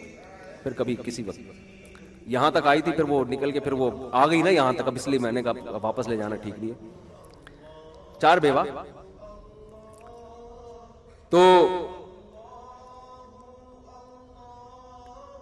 ہر انسان کو اللہ نے مختلف قسم کی صلاحیت, کسی کو اللہ نے کاروباری دماغ دیا ہوتا ہے, کسی کو اللہ نے پڑھنے کے لیے بڑا اچھا دماغ دیا ہوا ہوتا ہے, کوئی جسمانی طور پر بڑا مضبوط ہوتا ہے, اوپر سے کیا ہوتا ہے خالی, لیکن جسمانی طور پر بڑا مضبوط ہوتا ہے وہ. اور کوئی بہت سارے صلاحیتیں ہیں نا, وہ تو آپ خود فیصلہ کریں. تو اب میں یہاں تک پہنچنا چاہتا ہوں کیونکہ آپ میں اگر پاور ہوگی, طاقت ہوگی, چاہے ٹیکنالوجی کے لحاظ سے ہو, چاہے وہ آپ نالج کے لحاظ سے ہو, چاہے جسمانی قوت کے لحاظ سے ہو, تو آپ وہ کام قوم کے لیے اللہ کو راضی کرنے کے لیے کر سکتے ہیں جو کمزور آدمی جس میں وہ صلاحیت نہیں ہے وہ آدمی نہیں کر سکتا. ابھی میں اسلام آباد میں تھا, ایک بزرگ سے ملاقات ہوئی, بڑا اکرام کیا انہوں نے, اللہ ان کی عمر میں برکت دے. وہ عجیب بات بتائی انہوں نے. دیکھو کیسے کیسے لوگ سوچتے ہیں. ابھی تو وہ بوڑھے ہو گئے, بوڑھے تو نہیں کہنا چاہیے ان کو, بزرگ ہو گئے, یعنی وہ بہت غصہ نہ ہو جائیں گے مجھے بوڑھا کیوں کہتی ہے. بوڑھے نہیں ہیں, یعنی صحیح ہیں, یعنی سفید بال ہیں تو اس لیے میرے منہ سے غلطی سے نکل گیا, ورنہ وہ ماشاءاللہ جوان ہیں. تو مجھے کہنے لگے کہ میں دبئی میں تھا, اللہ نے مالی وسعت بھی بہت زیادہ دی, بہت اللہ نے ان کو مالی وسعت سے نوازا. کہہ رہے میرے جب ولادت ہونے والی تھی میری اہلیہ کے ہاں, تو مجھے نہیں پتا تھا بیٹا ہوگا بیٹی ہوگی. میں نے اللہ سے کہا اللہ اگر بیٹا ہوا تو اس کو میں دین کی خدمت کے لیے وقف کر دوں گا. بہرحال ایسے ہی کیا, آج ان کا بیٹا ماشاءاللہ پڑھ رہا ہے جامعۃ الرشید میں. کہہ رہے دوبارہ دبئی میں ایسا ہوا کہ میرے ہاں جب ولادت کا وقت آیا تو مجھے اندازہ ہوا کہ یہاں گائنی کی فیمیل ڈاکٹرز بہت کم ہیں. پردے دار عورت کے لیے میل ڈاکٹر سے بچے کی ولادت کا عمل یہ اس کی غیرت کے خلاف. انہوں نے کہا غیر مسلم تو اس کی پرواہ نہیں کر رہے ہندو, لیکن مسلمانوں کے لیے تو یہ بہت ضروری ہے. کہتے میں نے ارادہ کیا اللہ میری بیٹی ہوئی تو میں اس کو گائنی کا ڈاکٹر بناؤں گا. میں سمجھا پا رہا ہوں اپنی بات. اللہ نے 3 بیٹیاں دی, تینوں کو گائنی کا ڈاکٹر بنایا, اور اب وہ گائنی کے ڈاکٹر ہیں. لیکن بچپن سے ان کی تربیت کی کہ تمہیں میں نے ڈاکٹر بنانا ہے اور گائنی کا, اور اس لیے بنا رہا ہوں تاکہ جو لڑکیاں ہیں ان کو میل ڈاکٹر کی ضرورت بولو نہ پڑے. اور میرا یہ ہدف تھا, تمہاری ولادت سے پہلے میں نے اللہ سے وعدہ کیا تھا, لہذا تم نے کوئی ایسا کام نہیں کرنا جو شریعت کے خلاف. کیا مطلب؟ نارمل ڈیلیوری ہے, آپریشن کی طرف نہیں لے کے جانا.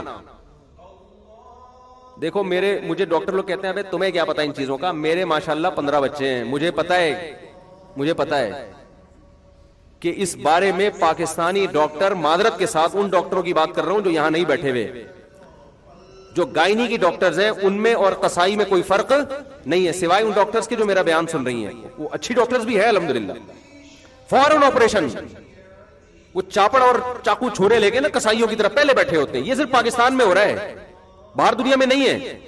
میں نے اس پر پہلے بھی ایک بیان کیا تو اتنا غصے ہو گئے ڈاکٹر آپ کو کیا پتا ایکچولی یہ ہوتا ہے. ابے بھائی چھوڑ دے یار, ایکچولی یہ نارمل ایک نیچرل پروسیس ہے.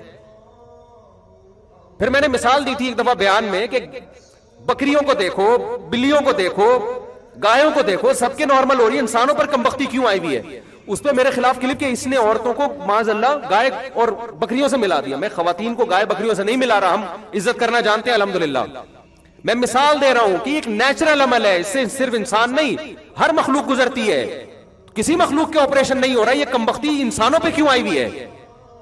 آپ کہہ سکتے ہیں کہ کچھ کیسز تو ہم بھی مانتے ہیں بھائی, کچھ کیسز ایسے ہوتے ہیں جن میں آپریشن ضروری ہے, لیکن کچھ ہوتے ہیں نا, سینکڑوں میں کوئی 2-4 کر لو.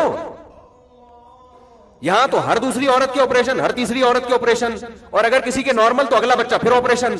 یہ قدرت کی طرف سے نہیں ہے، یہ ڈاکٹروں کی طرف سے ہے. سمجھ میں نہیں آ رہی بات؟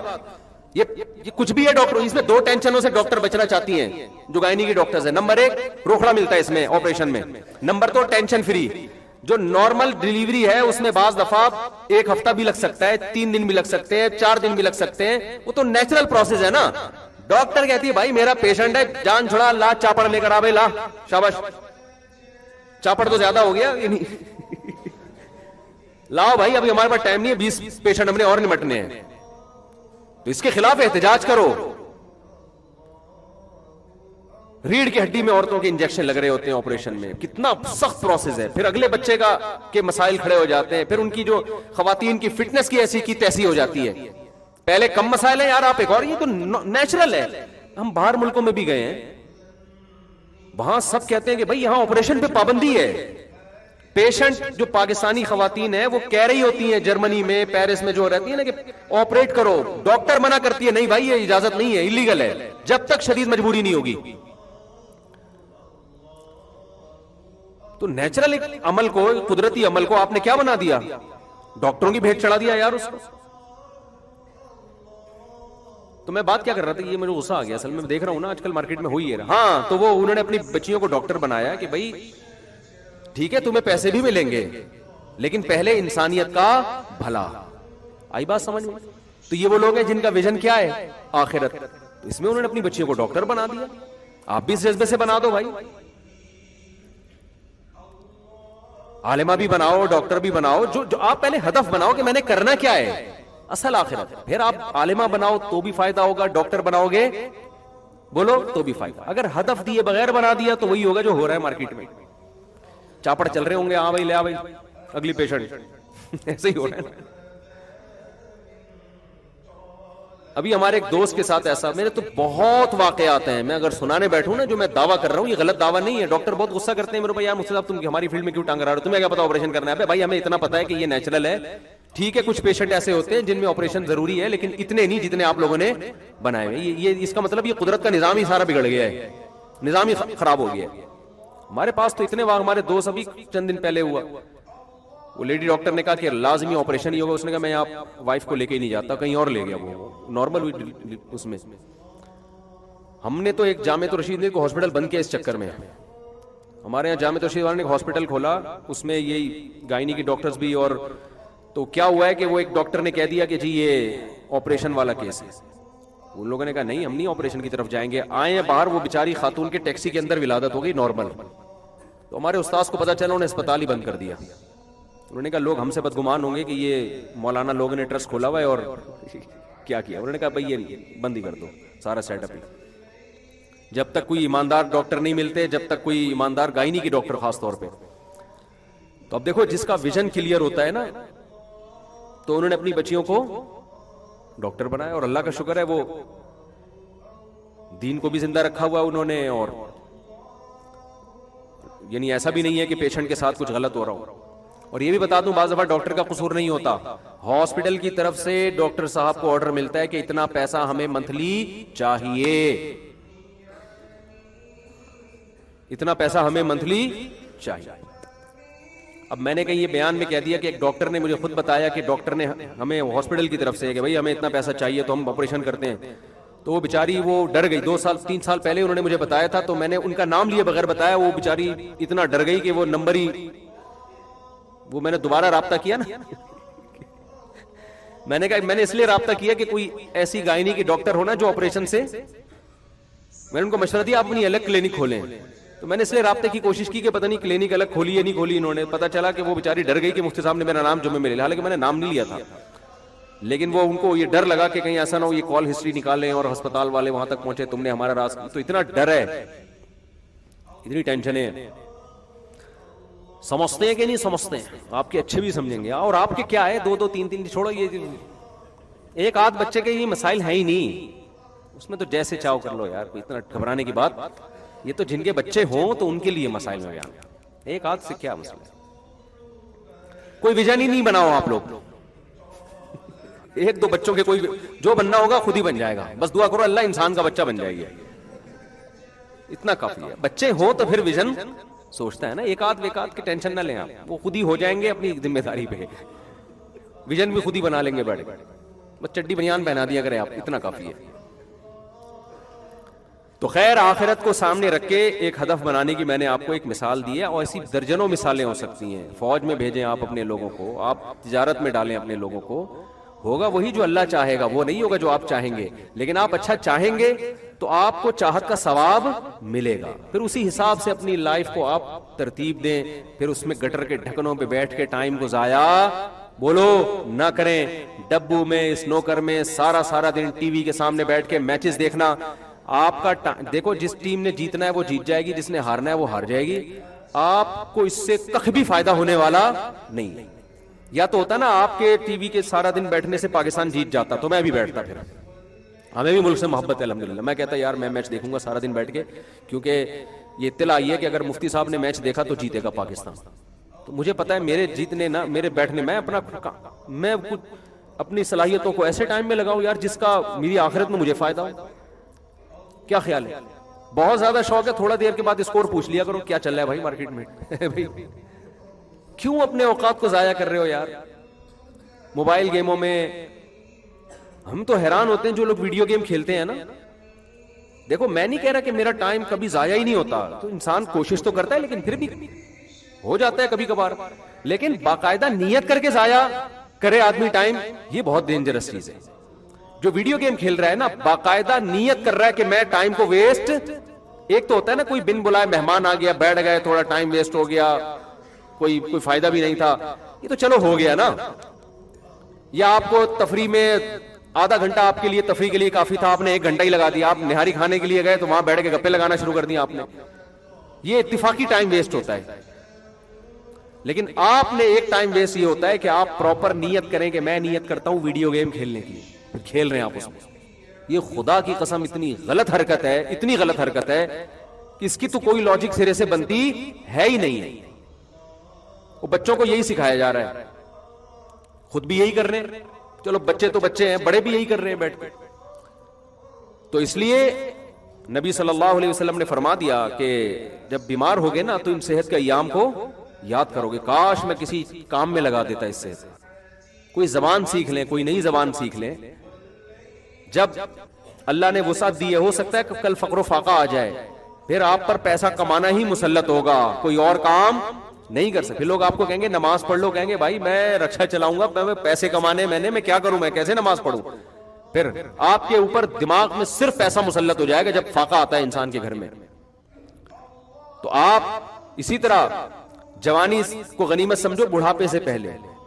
جب بڑھاپا آئے گا تو پھر جوانی کو یاد کرو گے, رو گے یار میں یہ کر لیتا, میں یہ کر لیتا. کتنے غیر مسلم جو بڑھاپے میں مسلمان ہوئے, کتنے لوگ جنہوں نے بڑھاپے میں توبہ کی, وہ کہتے ہیں کاش ہم 10 سال پہلے توبہ کر لیتے تو آج ہم دین میں بہت آگے نکل چکے ہوتے, ہم بہت کچھ سیکھ لیتے, بہت کچھ پڑھ لیتے.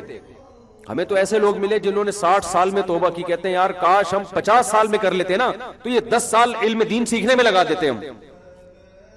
جوانی میں انسان میں صلاحیتیں ہوتی ہیں دیکھنے کی, سننے کی, سمجھنے کی. جیسے جیسے عمر بڑھتی ہے وہ صلاحیتیں آہستہ آہستہ کم ہونا شروع ہو جاتی ہیں. تو اس لیے اپنے وقت کو میرے بھائی قیمتی بناؤ, کوئی ٹائم کا کوئی پابندی بنائیں, کوئی اسکیجول بنائیں, کوئی کھانے پینے کا بھی کوئی تھوڑی سی زیادہ نہیں, تھوڑی سی کیا ہو, جو آ رہا ہے کھائے جا رہے ہیں, پھٹ پھٹا کے مر جائیں گے ایک دن. اور یاد رکھو قرآن ایک جگہ نہیں بار بار کہتا ہے کہ جب موت کا وقت آئے گا نا, موت کا وقت آئے گا تو پھر ایڑیاں بھی رگڑو گے نا کہ 1 سیکنڈ مل جائے مجھے. اللہ کہتے ہیں میں نہیں دوں گا. ساری دنیا کی دولت دے کے 1 سیکنڈ چاہو گے نا کہ مل جائے, اللہ کہتے ہیں ساری دنیا کی دولت تیری جھولی میں ڈال دوں اور تو صدقہ کر دے کہ مجھے 1 سیکنڈ میری زندگی بڑھ جائے. اللہ کہتے ہیں یہ ممکن نہیں. تو جو کرنا ہے ابھی کرنا ہے, آج سے کرنا ہے. سمجھتے ہو کہ نہیں سمجھتے؟ تو وہ کرنا کیا کیا ہے یہ ڈیٹیل میں انشاءاللہ اگلے بیان میں بتاؤں گا. کن کن چیزوں کو فوکس رکھ کے زندگی ہم نے, اصل تو آخرت ہے نا, تو آخرت تک پہنچنے کے بھی تو کچھ ذرائع ہیں نا. تو وہ کیا کیا چیزیں ہیں جن کو ہم نے عبادات میں ہے اور پھر آگے معاملات میں بہت ساری چیزیں. ایک تو میں نے صرف ایک مثال دے دی ان بزرگ کی. اللہ تعالی ہمیں سمجھنے کی, عمل کی توفیق عطا فرمائے. وما علینا الا البلاغ. اللہ. دارا کبوترا میں الیاس بھائی بھی ہوتے ہیں نا, الیاس بھائی وزیر آباد میں, دارا کبوترا میں, سلام کہہ دیے گا ان کو. جی جی. ایک وہ آفتاب ہوتے تھے, اتنی بڑی داڑھی ان کی, ان کو بھی سلام کہہ دیں. اچھا اچھا اچھا. آ جائیں بھائی, جن کا نکاح ہے جلدی سے, شاباش. بندہ ہی نہیں ہے. آپ کا ہے تو آپ آگے آئے نا, آپ کی شادی ہو رہی ہے, آپ کی شادی ہو رہی ہے ماشاء اللہ. وعلیکم السلام. کیا نام ہے آپ کا؟ ولد محمد علی. دلہن کے وکیل کہاں ہیں؟ دلہن والے کہاں ہیں؟ لیڈیز والے. دلہن کے وکیل آپ ہیں؟ آپ ہیں. دلہن کا نام کیا ہے؟ تھوڑا آگے آ جائیں. دلہن کا نام کیا ہے؟ جویریہ بنتے عارف جاوید. مہر 1,00,000. آپ نے اجازت دی؟ وکیل آپ ہیں؟ اچھا, یہ والد صاحب ہیں نا, بس ٹھیک. آپ نے اجازت دی جویریہ بنتے عارف جاوید, یہ آپ کی بیٹی ہیں نا, تو 1,00,000 مہر میں آپ نے اجازت دی کہ میں ان کا نکاح ان سے کراؤں؟ اجازت ہے جی. چلیں بیٹھ جائیں, تشریف رکھیں. شروع کر دیں. الحمد لله نحمده ونستعينه ونستغفره ونؤمن به ونتوكل عليه ونعوذ بالله من شرور أنفسنا ومن سيئات أعمالنا من يهده الله فلا مضل له ومن يضلله فلا هادي له ونشهد أن لا إله إلا الله وحده لا شريك له ونشهد أن سيدنا وحبيبنا وشفيعنا وسندنا محمدا عبده ورسوله صلى الله تعالى عليه وعلى آله وأصحابه وبارك وسلم تسليما كثيرا كثيرا. أما بعد فأعوذ بالله من الشيطان الرجيم. بسم الله الرحمن الرحيم. يا أيها الناس اتقوا ربكم الذي خلقكم من نفس واحدة وخلق منها زوجها وبث منهما رجالا كثيرا ونساء واتقوا الله الذي تساءلون به والأرحام إن الله كان عليكم رقيبا. وقال تعالى يا أيها الذين آمنوا اتقوا الله وقولوا قولا سديدا يصلح لكم أعمالكم ويغفر لكم ذنوبكم ومن يطيع الله ورسوله فقد فاز فوزا عظيما. وقال النبي صلى الله عليه وسلم النكاح من سنتي وقال فمن رغب عن سنتي فليس مني. وقال النبي صلى الله عليه وسلم تزوجوا الودود الولود فإني مباهي بكم الأمم. وقال النبي صلى الله عليه وسلم تزوجوا ولا تكونوا كرهبان النصارى. آپ کا نام کیا ہے؟ انور حسین. جناب انور حسین ولد محمد علی. عارف جاوید نام ہے نا. میں نے آپ کا نکاح 1,00,000 مہر میں جویریہ بنتے عارف جاوید صاحب سے کیا. آپ نے اس نکاح کو قبول کیا؟ تھوڑا زور سے قبولتے ہیں ہمارے. جزاک اللہ. دعا کریں جی اللہ تعالیٰ برکت دے. الحمدللہ رب العالمین والعاقبۃ للمتقین والصلاۃ والسلام علی رسولہ الکریم وعلی آلہ وصحبہ اجمعین. اے اللہ اس نکاح کو اپنے دربار میں قبول فرما, اس کی برکتیں زوجین کو کامل طور پہ نصیب فرما, تادم حیات کامیاب ازدواجی زندگی نصیب فرما, آپس کے اختلاف انتشار سے شیطان کے شر سے اللہ ان کی حفاظت فرما. اس نکاح کو اللہ دونوں کے خاندانوں میں جوڑ کا ذریعہ بنا, محبت الفت کا ذریعہ بنا. جس کی جو جائز مراد ہے اللہ اس کی مراد کو پورا فرما. ربنا آتنا فی الدنیا حسنۃ وفی الآخرۃ حسنۃ وقنا عذاب النار. صلی اللہ تعالی علی خیر خلقہ محمد وعلی آلہ وصحبہ اجمعین. اللہ بہت مبارک کرے بھائی جان. ایک سیلفی ان کے ساتھ جلدی سے لے لیں, جلدی سے. شاباش شاباش. ٹھیک ہے ہو گئی. چلیں, دولہا کے ساتھ سیلفی لینی چاہیے انسان. مفتی صاحب کیا درود ہے. تو نے جینا پڑھنا ٹھیک ہے, اور یہ واقعی ثابت ہے, میرے علم میں نہیں ہے ثابت. کوئی کسی کے پاس ریفرنس ہو تو پیش کر دے. اصل جو درود قرآن و سنت سے ملتا ہے, جو حدیث میں آتا ہے درود ابراہیم یا اور, یہ پڑھ لیں. نافرمان اولاد کو غیر مرض الوفات میں مال وراثت سے محروم کرنا کیسا ہے؟ جیسے کسی ٹرسٹ میں دے دیں. اگر اولاد نافرمان ہے اور کوئی اس کو محروم کرنا چاہتا ہے تو صحت کی حالت میں تو کر سکتا ہے. جس بیماری میں موت ہوئی اس بیماری میں اگر یہ کام کیا تو وہ کالعدم ہوگا. باقی صحت کی حالت میں اگر وہ کسی ٹرسٹ کو دے دے یا ہینڈ اوور کر دے تو وہ محروم ہو جائے گا. باقی یہ عمل کرنا چاہیے کہ نہیں کرنا چاہیے؟ تو نارملی یہ عمل نہیں کرنا چاہیے. اس سے اولاد کی نافرمانی کم ہونے کے بجائے بڑھنے کا اندیشہ ہے. البتہ اتنا ستا رہا ہے کوئی انسان کا بچہ ہی نہیں بنا ہوا. بعض لوگ ماں باپ کو بہت ستا رہے ہوتے ہیں تو پھر کسی سے مشورہ کر لیں, خود سے یہ کام نہ کریں. بعض دفعہ آپ ہی کی طرف سے کوئی ایسا سلوک ہوتا ہے جس کا کی بغاوت ہو رہی ہوتی ہے. اولاد کو اجازت تو نہیں ہے کہ ماں باپ کے ساتھ بدسلوکی کرے چاہے کچھ بھی ہو, لیکن خود سے یہ فیصلہ نہ کریں, کسی ماہر سے مشورہ کر لیں. وہ اگر مشورہ دیتا ہے کہ واقعی اولاد اتنی نالائق ہے کہ یہ بالکل ہی نالائق ہے تو پھر کرنے کی گنجائش ہے. اچھا بھائی, نافرمان ہو گیا. مفتی صاحب, کوئی مزار پر اس نیت سے جائے کہ جو ولی ہیں ان کے وسیلے سے دعا کروں گا تو اللہ میری دعا قبول کرے گا, تو کیا یہ شرک نہیں ہے لیکن بدعت ہے, گناہ ہوگا؟ دعاؤں کے لیے اللہ نے مزار نہیں بنائے, دعاؤں کے لیے اللہ نے مسجدیں بنائی ہیں, ٹھیک ہے نا. مسجدوں میں آ کے اللہ سے, گھر میں مصلی بچھا کے اللہ سے مانگو. قبرستان بس عبرت کے لیے جایا کرو کہ میں نے بھی ایک دن یہاں لیٹنا ہے. میں کسی گاؤں گیا تو وہ اپنا آبائی قبرستان دکھا رہے تھے ایک صاحب کہ یہ میرے دادا, یہ میرے پردادا, یہ فلانا, یہ فلانا. میں نے کہا یہ آپ کے قریب بے تکلفی تھی. میں نے کہا تھوڑے دن میں آپ لیٹے ہوئے ہوں گے. گاڑی کا نمبر 777, شیشے ویشے کھلے ہوئے ہیں, چوروں کو خصوصی دعوت ہے. بس وہ چور اب آپ اپنی ذمہ داری پہ, ٹھیک ہے نا. تمام چوروں سے درخواست ہے کہ متوجہ ہو جائیں.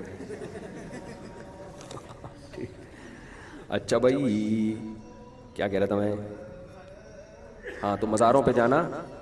ہاں مزار, ہاں میں ان سے کہہ رہا تھا کہ یہاں ایک دن آپ کے بچے کہیں گے میرے ابا کی خبر ہے. پھر میں نے کہا ہمارا بھی ہوگا, صرف آپ کا نہیں ہوگا. تو اس لیے بھائی موت کے لیے تیاری پکڑو اور قبرستان جایا کرو اس نیت کے ساتھ کہ دیکھیں بہت جلد ہم نے بھی یہاں آ کے لیٹنا ہے. ایسا سوئیں گے پولیس بھی نہیں اٹھا سکتی, پھر بالکل ہی نسیہ منسیہ ہو جاتا ہے آدمی. مارکیٹوں میں جا کے نا دنیا بڑی اچھی لگتی ہے, تھوڑا قبرستان جاؤ تو دنیا کی حقیقت سامنے آتی ہے. مارکیٹ بنانے والا لیٹا ہوا ہوتا ہے, ٹھیک ہے نا, اور بعد والے لوگ مارکیٹوں میں گھوم رہے ہوتے ہیں. مفتی صاحب, جو لوگ 70,000 بغیر حساب کتاب کی جنت میں جانا چاہتے ہیں تو کیا وہ قبر سے اٹھتے ہی چلے جائیں گے؟ قبر سے اٹھتے ہی تو کوئی بھی نہیں جائے گا. قبر سے اٹھ کے میدان حشر میں جائیں گے. وہاں کے بعد پھر اللہ جس کو جلد لے جانا چاہے اس کا حساب تو سب کا ہوگا. خوب سمجھ لیں, یہ جو آتا ہے نا بغیر حساب کتاب کے, تو اس کا مطلب ہے آسان حساب و کتاب. ایسا نہیں ہے کہ کوئی حساب و کتاب کے بغیر چلا جائے. جہاں بھی حدیث میں آتا ہے بغیر, اس کا مطلب آسان حساب و کتاب. مفتی صاحب, اگر کوئی گناہ ہو جائے اور اللہ سے معافی بھی مانگ لی جائے تو کیسے پتہ چلے گا کہ اللہ نے میرے گناہ کو معاف کر دیا ہے؟ یہ پتہ چلانا ضروری نہیں ہے. اللہ نے وعدہ کر لیا کہ جب تو توبہ کر لے گا, آئندہ نہ کرنے کا عزم کرے گا تو میں معاف کر دوں گا. تو بس پتہ چل گیا نا. اللہ کہہ دیا, اللہ نے قرآن میں کہہ دیا وَمَن يَعْمَلْ سُوءًا أَوْ يَظْلِمْ نَفْسَهُ ثُمَّ يَسْتَغْفِرِ اللَّهَ يَجِدِ اللَّهَ غَفُورًا رَحِيمًا. تو اللہ معاف کر دے گا, اللہ کو پائے گا. وہ تو جس کا اللہ پہ ایمان ہوتا ہے وہ اللہ کو پا لیتا ہے. ویسے تو اللہ کی طرف سے کیفیات مل جاتی ہیں انسان کو, لیکن آپ اس میں نہ پڑیں. بس سچی توبہ کر لی, آئندہ نہ کرنے کا عزم کر لیا تو یقین کر لیں کہ اللہ نے اس گناہ کو معاف کر دیا. مفتی صاحب, میں نے چوتھی شادی کی ہے. میری تیسری بیوی کو پتہ چل گیا ہے. وہ کہتی ہے اب دیکھو میں تمہارا کیا حشر کرتی ہوں. میں تمہیں زہر دے کر ماروں گی. تم نے میرے سے پنگا کیا ہے, تم گھر آؤ. پچھلی دفعہ کوئی دوسری والا تھا. ہاں بھائی, تم نے پنگا تو لیا ہے. مفتی صاحب, بس یہ ہوتا ہے, یہ تو اس کا حصہ ہے بھائی. دوسری میں بھی پڑھ لے, تیسری میں بھی پڑھ لے, چوتھی میں بھی پڑھ لے, اس کے بعد ختم پڑھ لے. ہاں, ختم نہیں ہوتے پڑھ لے, اب ہمیشہ کے پڑھ لے. چوتھی کے بعد اب آپ یوں سمجھیں کہ سکون فری زندگی, اب پڑھ ہی پڑھ لے. لیکن اس میں سکون مل جاتا ہے آدمی کو, کیونکہ ان پھڈوں کا عادی ہو جاتا ہے انسان. جس چیز کا عادت ہو جائے تو سکون ہے نا اس میں, تو عادت ہو جاتی ہے اس کی. جس دن پھڈا نہیں ہوگا ٹینشن ہوگی اس کو, یہ ہو کیا رہا ہے میرے ساتھ. خیر ایسا نہیں ہے, بہت سو کی زندگی میں سکون بھی آ جاتا ہے. تھوڑا بہت تو چلتا ہے یار. شہد کے چھتے سے شہد کھا رہے ہو تو مکھیاں تو کاٹیں گے. شادی بھی تو ہو رہی ہے نا, بیوی بھی تو مل گئی, تھوڑے سے تو مکھیاں کاٹیں گے نا. حلال حرام میں یہی تو فرق ہے. حرام میں کوئی ٹینشن نہیں ہے، حلال میں کیا ہے؟ ٹینشن ہے، حقوق بھی ہیں، سب چیزیں۔ سورہ صافات اور سورہ نحل پہ بیان کریں گزشتہ، وہی کریں گے یار، اتنا وہی کیوں بار بار ایک ہی سوال۔ مفتی صاحب کیا نبی پاک صلی اللہ علیہ وسلم نے ہاتھ کھول کر نماز پڑھی ہے؟ ایک شخص کا کہنا ہے کہ نبی نے ہاتھ کھول کر نماز پڑھی ہے جس طرح اہل تشیع لوگ پڑھتے ہیں۔ امام مالک رحمہ اللہ نے کہا ہے کہ میں نے اہل مدینہ کو دیکھا ہے کہ وہ ہاتھ چھوڑ کے نماز پڑھتے ہیں۔ یاد رکھو، نبی سے کسی عمل کے ثبوت کے لیے یہ ضروری نہیں ہے کہ صراحتاً حدیث ہی ہو، نبی کا عمل ہی بیان ہو۔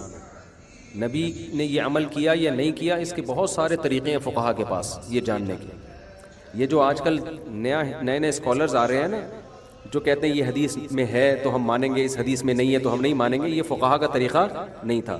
وہ کہتے تھے نبی صلی اللہ علیہ وسلم سے عمل کا ثبوت ہونا چاہیے، چاہے اس حدیث میں ہو یا کسی اور طریقے سے ہو۔ اب جیسے امام مالک کہتے ہیں کہ ہم نے مدینہ والوں کو دیکھا ہاتھ چھوڑ کے نماز پڑھ رہے ہیں، تو وہ کہتے ہیں یہ ہو نہیں سکتا کہ انہوں نے نبی کو دیکھا نہ ہو اس طریقے سے، دیکھا ہے تبھی ہاتھ چھوڑ رہے ہیں۔ تو اب کوئی صریح حدیث تو لے کے نہیں آئے، لیکن اتنا کافی ہے، انہوں نے اس سے استدلال کیا کہ نبی نے ہاتھ چھوڑے بھی ہیں اور آخری عمل بھی کیا تھا؟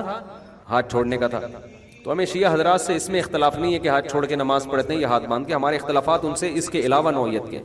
اسی طرح ہمارے بعض مذہبی اسکالرز وہ رفع الیدین کے مسئلے کو بہت ایشو بناتے ہیں۔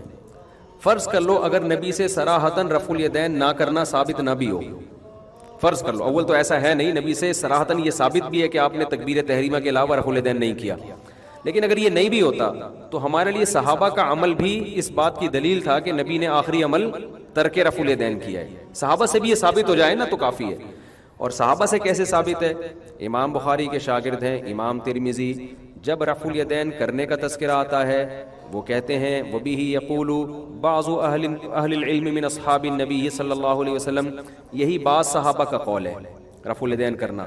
جہاں نہ کرنے کا تذکرہ آیا نا کہ تکبیر تحریمہ میں کرنا ہے، اس کے علاوہ کہیں نہیں کرنا، یہ والی جب حدیث لے کر آئے تو اس کے نیچے لکھا امام ترمذی نے وَبِهِ يَقُولُ غَيْرُ وَاحِدٍ مِّنْ أَهْلِ الْعِلْمِ مِنْ أَصْحَابِ النَّبِيِّ صلی اللہ علیہ وسلم، یہی اصحاب علم میں بہت سارے صحابہ کا قول ہے، بہت سارے صحابہ کا مذہب ہے۔ یہ سمجھتے ہیں کہ نہیں سمجھتے؟ اور بخاری یہ جو صرف یہ جو ہے نا کہتے ہیں حنفی لوگ رفع الیدین نہیں کرتے، ایسا نہیں ہے۔ صحیح بخاری کے راویوں میں بہت بڑی تعداد ایسے راویوں کی ہے جو رفع الیدین کے قائل نہیں تھے، جن میں سفیان ثوری رحمۃ اللہ علیہ جو بہت بڑے حدیث کے امام ہیں۔ تو یہ جو آج کل الزامات لگائے جاتے ہیں نا ہمارے اوپر، یہ اندھے مقلد ہیں، یہ نئی نماز انہوں نے گھڑی ہے، یہ وہ لوگ ہیں جن کے پاس علم عمق اور گہرائی نہیں ہے۔ بس یہ چند میں نے جیسے بھی قضاء عمری پہ بات کی نا، چند ریفرنسز ان کو یاد ہو جاتے ہیں، وہ پوری امت پہ تھوپتے رہتے ہیں بیٹھ کے۔ تو رفع الیدین نہ کرنا یہ بڑا قوی مذہب ہے۔ مذہب کہتے ہیں ایک تو وہ مذہب ہوتا ہے نا جو اسلام مذہب ہے اور عیسائیت مذہب ہے، ایک مذہب یہ ہوتا ہے کہ جو فقہا کے اختلافات ہیں اس کو بھی مذہب سے تعبیر کیا جاتا ہے۔ تو نبی صلی اللہ علیہ وسلم سے ثابت ہے۔ امام حنیفہ نے اس کو ترجیح اس لیے دی ہے کہ ان کی رائے یہ کہ نبی کے آخری عمل یہ تھا کہ نہ کرنا، کیونکہ نبی صلی اللہ علیہ وسلم سے رفع الیدین کے بارے میں مختلف حدیثیں منقول ہیں۔ بعض حدیثوں میں آتا ہے نبی صلی اللہ علیہ وسلم نے رکوع میں جاتے ہوئے، رکوع سے اٹھتے ہوئے، 2 سجدوں کے درمیان، پھر تیسری رکعت میں اٹھتے ہوئے، ہر موقع پہ آپ نے رفع الیدین کیا ہے۔ اور بعض حدیث ترمذی کی صحیح حدیث ہے بالکل، جس میں آتا ہے کہ نبی صلی اللہ علیہ وسلم نے صرف تکبیر تحریمہ کے وقت کیا، باقی کسی وقت میں نہیں کیا۔ بعض حدیثوں میں آتا ہے رکوع میں جاتے ہوئے رفع الیدین کا تذکرہ ملتا ہے، رکوع سے اٹھتے ہوئے نہیں ملتا، بعض میں تیسری رکعت سے اٹھتے ہوئے نہیں ملتا۔ تو اس سے امام صاحب نے استدلال کیا ہے، حنفیہ کا استدلال ہے کہ رفع الیدین کے معاملے میں نبی کا ایک عمل نہیں تھا، یا تو قلت سے کثرت کی طرف، پہلے بالکل نہیں تھا، آہستہ آہستہ آپ نے تعداد بڑھائی ہے، یہاں تک کہ 2 سجدوں کے درمیان میں بھی کیا آپ نے، صحیح حدیث ہے سنن نسائی کی، یا کثرت سے قلت کی طرف ہوا ہے، پہلے ہر موقع پہ ہوتا تھا، آہستہ آہستہ آپ نے اس کو ترک کیا۔ تو یہ دوسری رائے امام حنیفہ کے نزدیک راجح ہے۔ یہی وجہ ہے کہ 2 سجدوں کے درمیان رفع الیدین کا کوئی بھی قائل نہیں ہے، اس کو منسوخ سمجھتے ہیں۔ تو ہم کہتے ہیں جیسے آپ اس کو منسوخ سمجھ رہے ہو نا، تو ہم باقیوں کو منسوخ سمجھ رہے ہیں۔ دوسری بات یہ کہ امام ابو حنیفہ رحمہ اللہ تعالیٰ کے نزدیک وہ حدیث جو اقرب الی القرآن ہو اس کو وہ زیادہ فوکس کرتے ہیں۔ قرآن مجید میں آتا ہے کہ قوموا للہ قانتین، خشوع و خضوع کے ساتھ اللہ کے سامنے کھڑے ہو جاؤ، تو کہتے ہیں رفع الیدین نہ کرنے والی نماز وہ خشوع و خضوع کے زیادہ قریب ہے، کیونکہ اس میں حرکت کم ہے۔ تو ہم یہ مانتے ہیں کہ نبی نے رفع الیدین کیا ہے، لیکن آپ بھی تو مانو کہ نہیں بھی تو کیا۔ اب کون سی نماز کو ترجیح دیں گے؟ تو بعض لوگوں نے دیکھا کہ بخاری مسلم کی حدیث ہے کرنے کی، تو انہوں نے بخاری مسلم کی بیس پر اس کو ترجیح دی، اور بعض فقہا نے دیکھا بخاری مسلم تو ویسے بھی امام حنیفہ کے بعد آئی ہیں، اور بعض نے دیکھا کہ نبی کے آخر سے آخر عمل کو دیکھو، اور صحابہ کے عمل کو دیکھو، اور تیسری چیز اقرب الی القرآن ہونے کو دیکھو۔ تو اگر آپ اس کو اس طرح سے حل کرو گے تو آسانی سے حل ہو جائے گا۔ اور اگر یہ جو آج کل یہ جو اسکالرز نے کیا ہوا ہے نا کہ یہ رفع الدین سے ان کو بغض ہے، ان کو دشمنی ہے، یہ زہر کا پیالہ پی لیں گے، رفع الدین سے کبھی جواب نہیں دیں گے، یہ جاہلوں کا طرز عمل ہے جن کو علمیت سے کوئی واسطہ دور دور کا بھی نہیں ہے۔ اور یہ جاہل لوگ جب تک ہمارے ہاں مسلط رہیں گے یہ فرقواریت کو ہوا دیتے رہیں گے۔ سمجھتے ہو کہ نہیں سمجھتے؟ فقہا کا جو طریقہ ہوتا ہے وہ ایک دوسرے کے احترام کے ساتھ کہ یہ ہماری رائے ہے لیکن ہمیں اس پر اصرار نہیں ہے۔ اگر کوئی دوسری رائے کو ترجیح دیتا ہے، ان کے پاس بھی دلائل ہیں، وہ بھی ایک رائے ہے۔ دیکھو ملیشیا میں ہمارے دوست تھے، تو وہ شافی لوگ 2 نمازیں سفر میں اکٹھی پڑھتے ہیں، تو انہوں نے اعلان کر دیا کہ بھئی جو فقہ حنفی کو فالو کرنے والے لوگ ہیں وہ ہمارے ساتھ اثر نہ پڑھیں، کیونکہ ہم ابھی اثر پڑھ رہے ہیں، وہ غلط فہمی میں ظہر سمجھ کے نہ شامل ہو جائیں۔ کوئی مناظرے کا چیلنج نہیں دیا انہوں نے، بھئی ٹھیک ہے وہ بھی ایک رائے ہے، اگر آپ یہ سمجھتے ہو مضبوط رائے ہے تو آپ اس پر عمل کریں، ہم اس پر عمل کرتے ہیں۔ یہ صدیوں سے طریقہ چلا آ رہا ہے۔ اگر ملیشیا میں کوئی یہاں کا فتنہ ہوتا نا، جو یہاں کے ٹچے آج کل نئے آ رہے ہیں فتنے، تو وہاں مناظرے کی مجلس قائم کر دیتا۔ حنفی لوگ نہیں پڑھتے، وہ کہتے ہیں ہم اپنے ٹائم پہ پڑھیں گے، ہمارے ہاں جو حدیث میں آتا ہے 2 نمازیں اکٹھی، تو اس کی صورت یہ نہیں ہے کہ ظہر کے وقت میں، بلکہ وہ جو میں نے کئی بار اس پر میں بیان کر چکا ہوں، تو وہاں مناظرے کے چیلنج شروع کر دیتا، اور ہم فرقواریت کو نہیں مانتے، قرآن حدیث کو۔ ابے تو قرآن حدیث کو تو مانتا ہے لیکن قرآن حدیث کی یہ تشریح تو اپنی طرف سے کر رہا ہے نا۔ اگر آپ کہتے ہو اس تشریح پر حدیث ہے تو ان کے پاس بھی تو حدیث ہے اس تشریح پر جو وہ کر رہے ہیں۔ آپ یہ کیا، آپ کی حدیث تو حدیث ہے، دوسرے والے کی حدیث ہی نہیں ہے۔ یہ جاہل لوگ ہیں جو یوٹیوب پہ مسلط ہو گئے ہمارے اوپر، اور فرقواریت کو کیا کر رہے ہیں، آگ دے رہے ہیں، اور لیبل ہر آدمی نے بڑا اچھا لگایا ہوا ہے کہ میں فرقواریت ختم کر رہا ہوں۔ ابھی ایک نیا فتویٰ آ گیا کہ ناخن پالش لگاؤ تو بھی وضو ہو جاتا ہے، مسا کر لو۔ وہ ایک نئے اسکالرز ہیں، وہ نئی چیزیں مارکیٹ میں لاتے رہتے ہیں، وہ کہتے ہیں کہ جیسے موزوں پہ مسا کرنا جائز ہے تو اس میں بھی مسا کرنا جائز ہے، نیل پالش لگی تو اس پہ مسا کر لو۔ تو ہر آدمی اس لیے ہم بار بار کہتے ہیں جو فقہ مدون ہو چکا ہے نا صدیوں سے، اسی کو فالو کرو۔ یہ نئی چیزیں قرآن و سنت کے نام پہ ہی تمہیں الو بنائیں گے۔ ظاہر ہے انہیں تورات انجیل تھوڑی پیش کرنی ہے تمہارے سامنے۔ جب بھی کوئی نیا فرقہ لے کر آؤ گے لیبل آپ کو اچھا ہی لگانا پڑے گا۔ اور یہ سمجھ لو منکرین حدیث نے حدیث کا انکار کیا، انہوں نے لیبل انکار حدیث کا نہیں لگایا، لیبل لگایا ہم قرآن کو مانتے ہیں۔ لیبل کتنا اچھا لگایا نا۔ تو اصل بات یہ ہے کہ قرآن کو بھی نہیں مانتے۔ تو آج جو لیبل قرآن و سنت کا لگا کے فرقواریت، ہر آدمی کی بات نہیں کر رہا میں کہ کوئی بھی قرآن و سنت کا لیبل لگائے، کچھ صحیح بھی ہوتے ہیں، لیکن بہت سے لوگ فرقواریت پھیلا رہے ہیں۔ قرآن و سنت کی وہ تشریح جو ان کی کھوپڑی میں آ رہی ہے وہ مسلط کر رہے ہیں، اور اس تشریح پہ لیبل کس کا لگاتے ہیں، قرآن و سنت کا، اور پھر فرقواریت پھیلاتے ہیں، وہ کم نہیں کرتے۔ تو لیبل پہ مت جاؤ۔ اچھا بھائی، نبی صلی اللہ علیہ وسلم نے ایک ہاتھ سے سلام کیا، ایسے تو کوئی حدیث نہیں۔ وہ جو ید ہے کہ ید سے کیا، تو ید اس میں جنس ہے، اس میں جنس جب ہوتا ہے نا تو اس میں خود بخود تمام افراد داخل ہوتے ہیں۔ اس کی مثال ہے جیسے قرآن میں آتا ہے ان السمع والبصر والفؤاد کل اولئک کان عنہ مسئولا، کان سے، آنکھ سے سوال ہوگا قیامت کے دن۔ تو ایک آنکھ سے ہوگا، 2 آنکھوں سے ہوگا؟ تو ید سے مراد یہ احتراز ہے پاؤں سے اور گلے گردن سے، ان چیزوں سے احتراز ہے۔ جب ید ہے تو اس سے مراد دونوں ید ہی ہیں۔ اور ویسے بھی عجیب بات ہے کہ یہ ممکن نہیں ہے کہ نبی نے ایک ہاتھ سے مصافحہ کیا اور صحابی نے بھی ایک ہاتھ سے کیا ہو۔ یہ ہمارے دور میں ایسا نہیں ہوتا۔ تو صحابہ تو اپنی باڈی کو نبی کی باڈی سے مس کیا کرتے۔ اگر نبی نے ایک ہاتھ سے بھی ملایا تو ہمیں یقین ہے کہ صحابی نے دونوں ہاتھ ہی مس کیے ہوں گے۔ یہ ممکن نہیں ہے کہ نبی کے دونوں ہاتھوں سے صحابی کو ٹچ کرنے کا موقع مل رہا ہے اور وہ کیا کریں، ایک ہاتھ ملائیں۔ تو ید ویسے اس میں جنس ہے، جائز ایک ہاتھ سے مصافحہ بھی ہے، لیکن سنت کیا ہے، 2 ہاتھوں سے مصافحہ۔ بخاری کی اسی حدیث کی بیس پر کہ یہاں ید ہے تو یہ مفرد نہیں ہے، یہ اس میں جنس ہے۔ اس میں جنس اور مفرد کا کیا فرق ہے، یہ عربی گرامر پڑھ لیتے پھر قرآن حدیث سمجھے تو زیادہ اچھی طرح سمجھ میں آئے گا۔ مفتی صاحب کیا نبی پاک صلی اللہ علیہ وسلم نے ہاتھ کھول کر ہی میں نے بتا دیا مسئلہ؟ صرف شیعہ نہیں، امام مالک کی بھی یہی رائے ہے کہ ہاتھ کھول کے نماز پڑھو۔ موطا امام مالک میں وہ حدیث ہاتھ باندھنے والی لاتے ہیں، فتویٰ کیا دیتے ہیں، ہاتھ کھول کے۔ اب یا تو امام مالک معاذ اللہ نقل کفر گمراہ تھے، قرآن و سنت کے منکر تھے، یا دوسری طرف ہم یہ کہیں گے کہ نبی کے عمل تک پہنچنے کے راستے لکھی ہوئی حدیثوں کے علاوہ بھی ہیں۔ مفتی صاحب قرآن پاک میں جو سجدہ آتا ہے اس کو فوراً کرنا چاہیے، اگر تلاوت ختم کرنے کے بعد سجدہ کر لے تو کوئی حرج نہیں، فوراً لازم نہیں ہے، بہتر ہے فوراً کر لیں۔ ہاتھ میں کسی بھی دھات کا کڑا پہننا مرد کے لیے نہیں، جائز نہیں ہے، جائز نہیں ہے بھائی مردوں کے لیے کڑے بڑے پہننا۔ لڑکی کا عدالت سے خلا ہوا، لڑکا مارتا تھا، ظلم کرتا تھا، کورٹ میں بھی نہیں آیا تو کورٹ نے خلا مسترد کر دیا۔ ایسا ہوتا نہیں ہے بھائی جان، خلا کا کورٹ کہاں مسترد کرتی ہے یار۔ اب مسئلہ یہ ہے کہ کچھ مولوی بول رہے ہیں کہ جب تک لڑکا خود نہیں بولتا تو خلا نہیں ہوگا۔ آپ بتائیں کہ خلا جائز ہے؟ اچھا کورٹ نے خلا کر دیا ہوگا، مسترد نہیں کیا ہوگا، انہوں نے کرنے کو مسترد کر دیا، لکھ دیا۔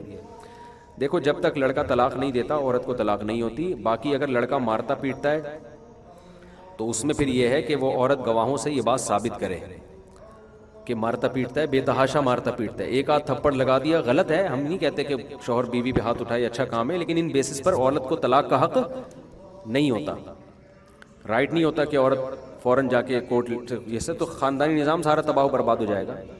تو عورت جو ہے گواہوں سے ثابت کرے کہ میاں بے تحاشا مارتا پیٹتا ہے۔ اب لوگ کہتے ہیں گواہ کہاں سے لے کر آئے گی؟ تو دیکھو ہر جرم کو ثابت کرنے کے لیے گواہ چاہیے ہوتے ہیں، یہ دنیا کا یہی نظام ہے۔ اس میں یہ بھی تو امکان ہے جھوٹ بول دے جا کے کہ مارتا پیٹتا ہے، تو کوئی بھی دنیا میں ایسا قانون نہیں ہے کہ جب بھی آپ دعویٰ کریں کورٹ اس دعوے کو لازمی سنے۔ لوگ اس پہ سوال کرتے ہیں پھر وہ مظلوم عورتیں کہاں جائیں گی جو بے تحاشا جن کو میاں مار پیٹ رہے ہیں اور ان کے پاس گواہ بھی نہیں ہے؟ تو یہ سوال ہے کہ وہ بیچارے لوگ کہاں جائیں گے جن کے کروڑوں روپے لوگوں نے چوری کر لیے اور اس چوری پر ان کے پاس کوئی گواہ نہیں ہے؟ وہ مقتولین کے ورثہ کہاں جائیں گے جن کا بندہ قتل ہو گیا اور انہوں نے قاتل پر کیس کیا مگر قتل ثابت کرنے کے لیے ان کے پاس ثبوت نہیں ہے؟ تو جہاں وہ جائیں گے وہیں یہ عورتیں بھی وہیں چلی جائیں گی۔ سمجھ میں آ رہی ہے نا بات؟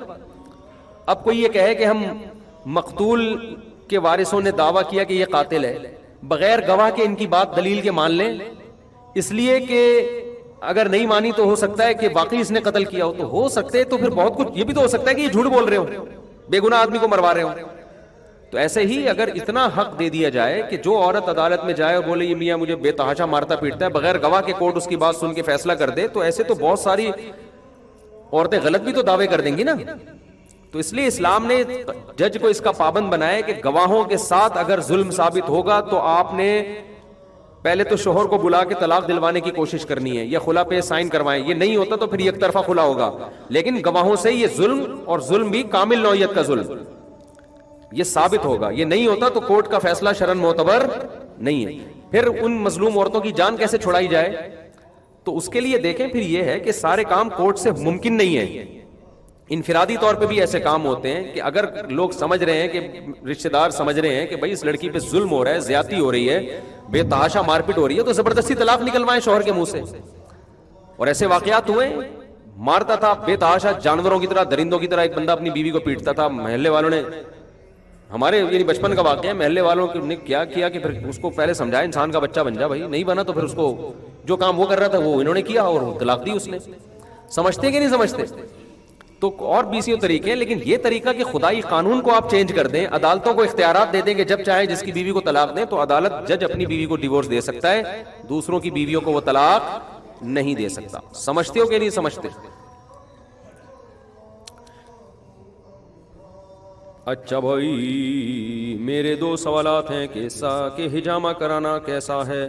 اچھا دوسری بات یہ کہ خواتین جو ہے نا، خواتین پر ظلم دیہاتوں میں زیادہ ہوتا ہے، گاؤں دیہاتوں میں، شہروں میں یہ ہے ظلم، میں یہ نہیں کہتا کہ نہیں ہے، لیکن اس کا ریشو کم ہے نسبت، گاؤں دیہاتوں میں زیادہ ہے، اور وہاں بیچاریوں کو کچھ پتہ ہی نہیں ہوتا کورٹ کا، اور کسی وہاں تو پتہ ہی نہیں ہوتا۔ تو ہونا یہ چاہیے کہ مختلف جگہوں پہ علماء کی کمیٹیاں بنیں۔ دوسرا کورٹ میں جانے کے لیے اور مسائل بھی ہیں، نکاح نامے ان کے رجسٹر نہیں ہوتے گاؤں دیہاتوں میں، بلوچستان میں تو میرا خیال ہے 90% لوگ ہیں جن کے نکاح رجسٹرڈ ہی نہیں ہے، ہمارے ایک دوست نے بتایا۔ اب جب ظلم ہوگا تو وہ کورٹ جائیں گے تو کورٹ نکاح نامہ مانگے گی، نکاح نامہ ہوتا ہی نہیں ہے تو وہ کیس ہی نہیں بنتا۔ اتنے مسائل ہیں گاؤں دیہاتوں میں بھی، تو اسلام نے جیسے ایک چیز کو سادہ رکھا ہوا ہے ویسے ہی سادہ رکھا جائے۔ تو اتنا گاؤں دیہاتوں میں اگر دینی مدارس کے علماء اس کی کوشش کر لیں کہ ہر گاؤں میں ہر دیہات میں مدرسے کے علماء یہ ایسا کوئی ایسا نظام بنا لیں، کوئی تھوڑی سی ایک جماعت بنا لیں کہ جو عورت واقعی مظلوم ہے تو علماء اس کو سن لیں، اس کے کیس کو دیکھیں، اگر واقعی ظلم ہو رہا ہے اس کے شوہر کو بلائیں، وہ نہیں آتی تو پھر وہ نکاح کو جج کے قائم مقام فسخ کر سکتے ہیں۔ غیر مسلم ریاستوں میں اسی کا ہم نے وہاں علماء کو کہا ہے کہ جو غیر مسلم ریاستوں میں ایسے کیس ہوتے ہیں وہاں کی کورٹ تو ایک الگ ہی ڈگر پہ چلتی ہے نا، تو پھر علماء کی مجلس وہ کورٹ کے قائم مقام ہے، سمجھتے ہیں، لیکن اس میں بھی اس پروسیس سے گزرنا پڑے گا. ایسا نہیں ہو سکتا کہ مفتی صاحب اپنی طرف سے خلا کی ڈگری پکڑا دیں، نکاح تمہارا ختم کر دیا، ایسا نہیں ہوتا. مفتی صاحب اپنی بیگم کو دے سکتے ہیں، دوسری بیگم کو نہیں دے سکتے. باقی پھر یہ کہ پھر بھی کچھ مظلوم عورتیں رہ جائیں گی. تو دنیا میں خوب سمجھ لیں کہ سارے مظالم حل ہوتے نہیں ہیں. دنیا میں کتنے قتل ہوئے تو سارے قاتل لٹک گئے کیا کھمبوں سے؟ اسی طرح دنیا میں صرف عورت مظلوم نہیں ہوتی، بہت سے مرد بھی تو مظلوم ہیں، بہت سے تو مرد بھی تو مظلوم ہے نا. بلکہ اب جو عدالتوں نے سیٹ اپ چلایا ہے نا، اس میں مردوں پہ ظلم کی نوعیت بڑھ گئی ہے، کیونکہ بعض عورتیں جو بڑا ظلم کر کے کورٹ پہنچ کے الٹا اسی پہ خرچہ بھی باندھ دیتی ہیں، بچہ بھی ساتھ میں لے جاتی ہیں، وہ بیچارہ رول رہا ہوتا ہے روڈوں پہ. تو ظلم پورے طور پر دنیا میں ختم ہونا ممکن نہیں ہے، اس لیے اللہ نے اس کے لیے، اس سزا کے لیے آخرت رکھی ہے. تو ہم کم کر سکتے ہیں تو کم شرعی حدود کے اندر رہ کے کیا جائے گا، شرعی حدود سے آگے بڑھنے کی آپ کو اجازت نہیں ہے. اچھا بھائی کہہ رہے جی حجامہ کرانا کیسا ہے، اس کے صحت پہ کیا اثرات ہوتے ہیں؟ حجامہ بہت فائدے کی چیز ہے، حدیث میں بڑی ترغیب ہے، لیکن مہینے میں ایک دفعہ کروا لیں اور ایک پوائنٹ پہ کروا لیں، ٹھیک ہے نا؟ ایک دفعہ کروائیں اور ایک دفعہ کمر میں بیچ میں کروا لیں، بس اتنا کافی ہے. یہ جو آج کل کپوں پہ کپ لگ لگ کے بیڑا ہی غرق ہو رہا ہے جی، فاسد خون نکل رہا ہے جی، فاسد خون ہوتا ہے میرے بھائی. اگر حجامہ سے فاسد خون نکل رہا ہوتا تو 20 کپ میں 20 دفعہ خون نکلتا ہے، یعنی مختلف پوائنٹ پہ آپ لگائیں تو اس کا مطلب اس میں تو سارا فاسد ہی بھرا ہوا تھا، اوریجنل تو ہے ہی نہیں اس میں. تو یہ غلط بات ہے کہ فاسد خون نکلتا ہے، خون سچی مچی کہیں نکل رہا ہوتا ہے وہ. ہاں شریانوں کا نہیں ہوتا، وریدوں کا ہوتا ہے. جو شریان تو ہوتے ہیں جو بلڈ جو خون لے کر جاتا ہے اور جب واپس لاتا ہے، جو واپس لاتا ہے وہ والا خون ہوتا ہے، لیکن وہ بھی خون ہی ہوتا ہے. تو ہمارے ہاں اس میں بہت غلو بھی کیا جا رہا ہے. تو جو چیز جتنی ہے اس کو اتنا رہنے دیں. ہاں کسی خاص بیماری میں کوئی ماہر آپ کو بتا دے کہ اس بیماری میں یہاں کا حجامہ کرائیں تو وہ کرا لیں آپ، اگر کوئی ایکسپرٹ کہہ رہا ہے. لیکن اس میں بھی جو ہے نا ایک یہ بہت زیادہ ہونے لگا ہے حساب کتاب. تو نبی صلی اللہ علیہ وسلم مہینے میں ایک دفعہ لگوا لیا کرتے تھے، اور چاند کی 17 تاریخ کو عام طور پہ آپ صلی اللہ علیہ وسلم. تو آپ نے فرمایا اس سے انسان کی نگاہ روشن ہوتی ہے، سر ہلکا ہو جاتا ہے. تو یہ فائدے ہیں اس کے. عین ممکن ہے کسی شخص کو فائدہ نہ ہوتا ہو، یہ بھی ممکن ہے. پہلے خون کی بہت کمی ہے، اس نے حجامہ کروا لیا تو بالکل ہی لیٹ گیا وہ. تو اس لیے کسی ایکسپرٹ کو کے مشورے سے یہ کام کرنا چاہیے، خود سے اس سے نہ کریں. ہو سکتا ہے آپ میں خون ہی نہ ہو، ایک ہی تھا وہ نکال لیا اس نے، لمبے ہو گئے آپ. میں اپنا بتاؤں آپ کو، مجھے اللہ کا شکر ہے میرا خیال ہے 30 سال تک بخار نہیں ہوا ہوگا. ایسے ہی اللہ نے میرے ساتھ معاملہ کیا. اگر ہلکا ہو گیا 99 تو ایک الگ بات ہے. نہیں پیناڈول کھانے کی نوبت نہیں آئی تھی. ایک تو بچپن میں چکن پاکس نکلے، خسرہ، وہ سب بچوں کو ہوتا ہے، وہ ہمارے بھی ہوا. پھر جب تھوڑا 10-11 سال تک پہنچے، جو بخار بچوں کے وائرل آتے ہیں وہ ہمارے بھی آئے. ہمارا ڈاکٹر بڑا اچھا تھا، جو فیملی ڈاکٹر تھا نا، وہ اینٹی بائیوٹک دیتا ہی نہیں تھا وہ. اب ہمیں یاد ہے بچپن میں ہمارا بخار 10-10 15-15 دن 3-3 ہفتے چلتا تھا. وہ ڈاکٹر اینٹی بائیوٹک نہیں دیتے تھے. وہ کہتے تھے کہ بچوں کو اینٹی بائیوٹک دی نا تو ان کے اندر بخار سے لڑنے کی پاور ہی ختم ہو جائے گی، تو ابھی سے چلاؤ اس کو، کوئی مسئلہ نہیں ہے. تو 3-3 ہفتے بھی ہمیں چلتا تھا. چھٹیاں ہوتی تھی اسکول کی، ڈاکٹر کے بس سیرپ پلا دیے. لوگ کہتے تھے 2 نمبر ڈاکٹر ہے، ٹھیک ہی نہیں ہوتا اس سے بندہ. حالانکہ وہ 1 نمبر ڈاکٹر تھے، آرمی میں سرجن تھے، ریٹائر. تو وہ کیا کرتے تھے کہ بس، تو ہم لمبے لمبے بخار چلتے تھے. پھر اس کے بعد جب ہم بالغ والغ ہوئے، بڑے ہو گئے، تو پھر اس کے بعد بخار آنا مارکیٹ سے کیا ہو گیا. وہ جو ڈاکٹر کی بات صحیح ہوئی نا. تو اللہ کا شکر ہے پھر میں ایسے ایسے علاقوں میں گیا، اتنی سخت سردیوں میں رہا ہوں میں، جہاں گھٹنوں گھٹنوں تک برف پڑی ہوئی اور وبائیں بھی پھیلیں. ایسے ایسے علاقوں میں گیا، اللہ نے ہمیں بچا کے رکھا. اللہ کا فضل ہوا. کبھی ہلکا پھلکا جیسے 99 تک، جس میں گولی کھانے کی نوبت نہیں آئی. شاید 1-8 دفعہ ہوا ہو، 103 یا 100، بہت ہی کم. پھر مجھے جو طبیعت سے بخار ہوا ہے نا 2008 یا 9 میں میرا خیال ہے، 2010 میں، وہ میں نے حجامہ کروایا. تو 8-10 کپ حجامے کے بھر بھر کے نا بالٹیاں نکلی.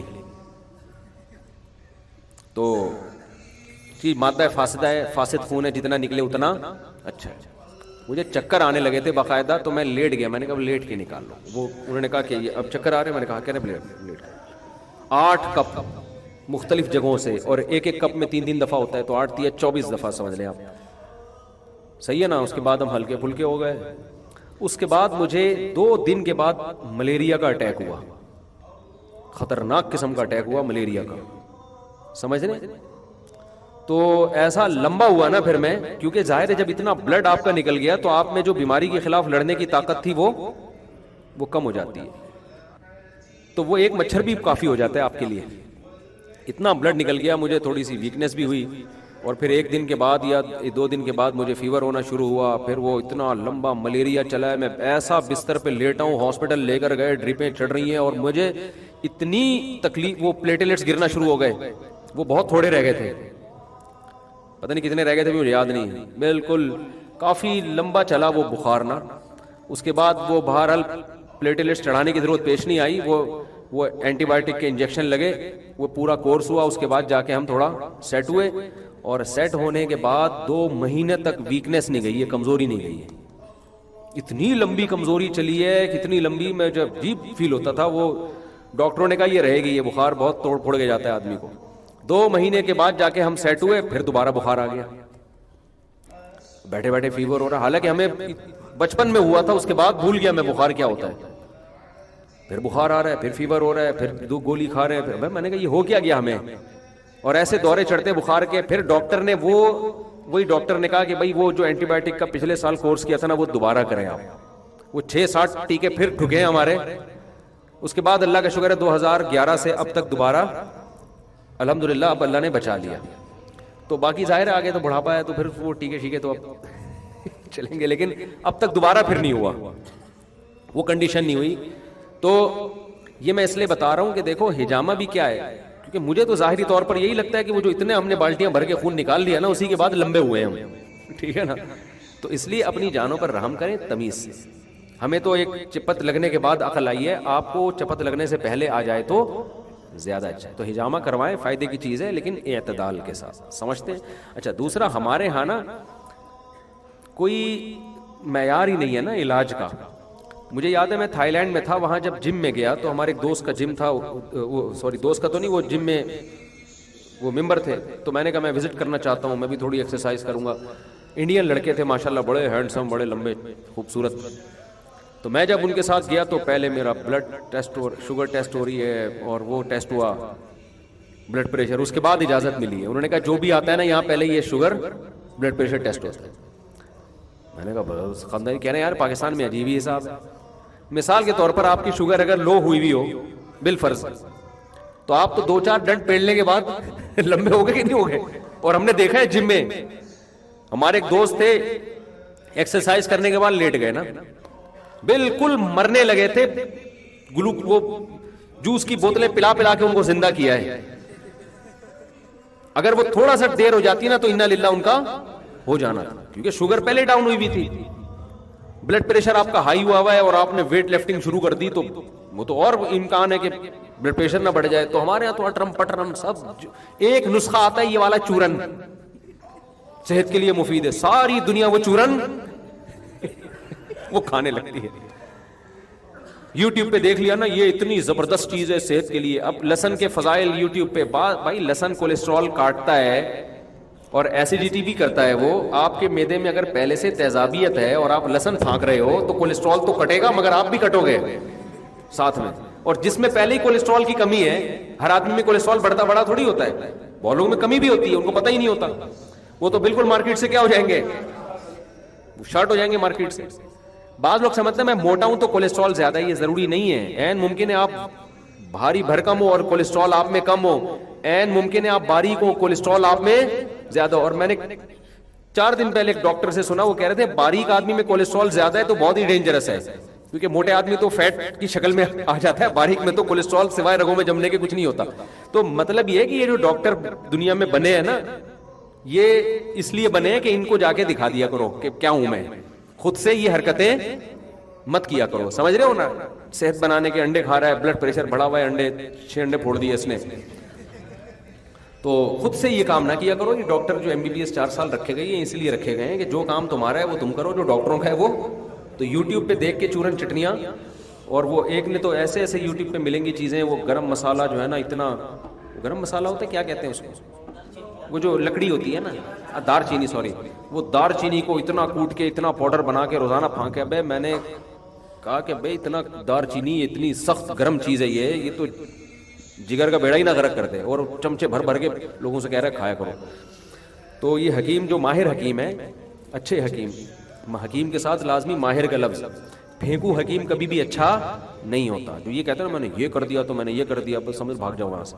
جو کوئی تمیز کا ہو نا، جانتا ہو جڑی بوٹیوں کو اور پراپر طریقے سے پڑھا ہوا ہو، تو وہ بھی بہت بعض چیزیں ہم نے دیکھا ایلوپیتھک میں نہیں ہے، وہ حکیم اس کا بڑا اچھا علاج کر لیتے ہیں.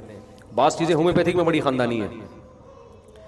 تو ہر فیلڈ کے ماہرین دنیا میں موجود ہیں، تو وہاں جایا کریں، خود سے فیصلے نہ کیا کریں. مفتی صاحب میری بیوی کا انتقال ہو گیا ہے، شریعت کے مطابق شادی کب کی جائے؟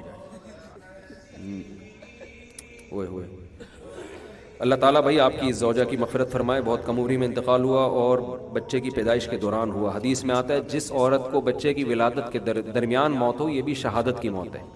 تو یہ گناہوں کی معافی کا ذریعہ ہے، تو مبارک موت ہے. اللہ پھر ان کے درجات کو بلند کرے. باقی شادی کے تو جب چاہیں، جب آپ کا غم ہلکا ہو جائے تو شادی کر لیں. شادی تو اسی وقت بھی جائز ہے جس وقت بیوی کی ڈیتھ ہوئی، فوراً کر لیں. لیکن انسان ظاہر ہے کرتا نہیں ہے نا، بہت ہی کوئی نالائق ہوگا تو، کیونکہ کچھ غم تو ہوتا ہے نا، نیچرل ہے نا. یہ تو بیگم کا انتقال ہوا، کچھ دن اس کی یادیں رہتی ہیں، تو انسان یہ بائی نیچر اس کو ڈیلے کرتا ہے.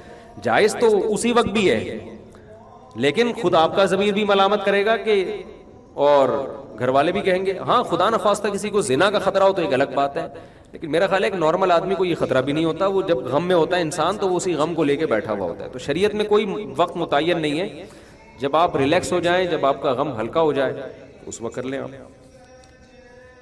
رشتہ دار بھی پکڑ کے ماریں گے، ابھی اس کو دفن کر کے نہیں آیا تو رشتوں کی باتیں شروع کر رہا ہے. کچھ غیرت کے کچھ اصول ہوتے ہیں. مفتی صاحب میری بیٹی ہوئی ہے، کیا نام رکھوں؟ اللہ تعالیٰ اس کو آنکھوں کی ٹھنڈک بنائے، رحمت بنائے، اس کے نصیب کو اچھا کرے اللہ تعالیٰ. باقی نام کچھ بھی رکھ لیں. صحابیات کے بہت سارے صحابیات کے نام ہیں، ان میں سے رکھ لیں. تابعیات، محدثین، بعض خواتین بھی محدث گزری ہیں، ان کے نام پہ رکھ لیں. گردن کا مسح کیا خلاف سنت ہے؟ ایک صاحب فرماتے ہیں، محقق پروفیسر ہیں، گردن کا مسح ضعیف روایت سے ثابت ہے، بے غبار صحیح حدیث سے ثابت نہیں ہے. تو سند پہ چونکہ کلام ہے تو اس لیے احناف نے اس کو سنت نہیں کہا، افضل کہا ہے کہ نہ کرنے سے کر لینا بہتر ہے، کیونکہ بالکل موضوع روایت بھی نہیں ہے، تو اس لیے کر لینا بہتر ہے. بس اس سے زیادہ اس کے لیے الفاظ استعمال نہیں ہوتے. کوئی نہ بھی کرے، ساری زندگی نہ کرے تو بھی کوئی حرج نہیں ہے. ایکٹیو رہنے کے لیے کیا کریں؟ کاہلی اور پوستی ہر وقت رہتی ہے، بے روزگار بھی ہوں. صبح اٹھ کے ایک دفعہ رات کو جلدی سو جاؤ، صبح جلدی اٹھ کے جاگنگ کر لو ایکٹیو رہنے کے لیے. دیکھو سارا دن بڑا اچھا گزرے گا خاندانی. جب صبح تمیز سے انسان صبح کرتا ہے نا تو سارا دن تمیز سے گزرتا ہے اس کا. صبح جب آپ اٹھو گے نا 12-1 بجے تو تمیز مارکیٹ سے شارٹ. اب سارا دن ایسے ہی گزرے گا. غلط. بہت سارے کام ہیں، سستی کو دیکھنا پڑتا ہے نا، کیوں ہے، صحت خراب ہے اس وجہ سے بھی سستی ہوتی ہے، تو وہ وجہ دیکھنی پڑتی ہے نا. تو ایسے جنرلی کسی کو نہیں کوئی بات کہی جا سکتی. مفتی صاحب ضاد کے بارے میں بتا دیں. ضاد جو ہے نا، ضاد یہ غا کے مشابہ ہے، توئیں زوئیں نہیں ہوتا. جو بالکل ولد ضالین پڑھتے ہیں یہ بھی غلط ہے، جو بالکل ولد ضالین زے جیسا پڑھتے ہیں یہ بھی غلط ہے. تو کسی اچھے قاری سے مشق کر لیں. یہ جو زبان کا کنارہ ہے نا، یہ اوپر والی جو داڑھ ہے اس کے کنارے سے ٹچ ہوتا ہے. ضاد سمجھ رہے ہیں نا، اور غا کے مشابہ ہے، غا کے بالکل ضا نہیں ہے، ضا کے مشابہ. دوسرا حضرات فقہا نے لکھا ہے کہ ضاد کا تلفظ عجمیوں کے لیے ایک مشکل چیز ہے، لہذا اگر پراپر اس کے پروننسیشن نہیں بھی ہوتی تو بھی نماز آپ کی انشاءاللہ ہو جائے گی. جتنا آتا ہے اتنا آرام سے نکال لیں. جیسے بعض لوگوں سے ہاں نہیں نکلتا. ایک ماں دیکھ رہی تھی کہ ایک قاری صاحب اس کے بچے کو پڑھا رہے ہیں، بولے ہا ہا بولو، بچہ کہہ رہا ہے ہا، تو کہہ رہا ہے اچھا بولو حلوہ، وہ کہہ رہا ہے حلوہ. بار بار کہہ رہا ہے حلق سے نکالو حلوہ، وہ بچہ پھر کہہ رہا ہے حلوہ. تو ماں نے کہا کہ بچے کے حلق سے حلوہ نہ نکالے، میں بنا کے لے آتی ہوں آپ کے لیے. صحیح ہے، اتنا ظلم بچے کے اوپر نہ کریں. وہ سمجھ رہی واقعی حلق سے حلوہ نکال رہا ہے اس کو. تو اس لیے جتنا نکل جائے ٹھیک ہے، نہیں نکلے تو بس اللہ قبول کرنے والا. لیکن جان کر غلط نہ پڑھیں اور سیکھیں تجوید لازمی, یہ ضروری ہے. لیکن ایک عمر ہوتی ہے, اس کے بعد پھر وہ آپ کی زبان کے مسل ایک سیٹ ہو چکے ہوتے ہیں, وہ دائیں بائیں نہیں ہوتے. تو اس لیے بچپن میں ہی سکھا دو سب کچھ. تو بڑے ہو کر کوشش کریں, نکل جائے ٹھیک ہے, نہیں نکلے تو بھی چلے. قاری لوگ تو ایسا ایسی چیزیں نکال لیتے ہیں. وہ گیا قاری دکان پہ, مٹھائی کی دکان پہ, کہتے ہیں شیرا ہے شیرا. تو اس نے کہا ہے مگر اتنا گاڑا نہیں ہے. ٹھیک ہے. مفتی صاحب آپ کے جو یوٹیوب پر بیانات آتے ہیں, لوگ نیچے کمنٹس میں آپ سے سوالات پوچھتے ہیں, اس کے لیے آپ کوئی کلپ ریکارڈ کروا دیں. کمنٹس میں آپ سے سوال نہ پوچھیں, ڈائریکٹ آپ کے چینل آس پر. بھائی سوال پوچھنے کے لیے ہمارا چینل ہے آسک مفتی طارق مسعود, اس چینل پہ جائیں, اس پہ سوال پوچھنے کا طریقہ بھی ہے. تو آپ کا سوال باقاعدہ آپ کے نام کے ساتھ انشاءاللہ ہم چلائیں گے. اچھا, اس میں ایک بات ذہن میں رکھ لیں, یہ شارٹ کلپ بنا کے ڈالنا ہے آپ نے. آس مفتی طارق مسعود میں طریقہ اب تک یہ رہا ہے کہ مرد اور خواتین مسائل پوچھتے ہیں ہمارے ایڈمن کے پاس.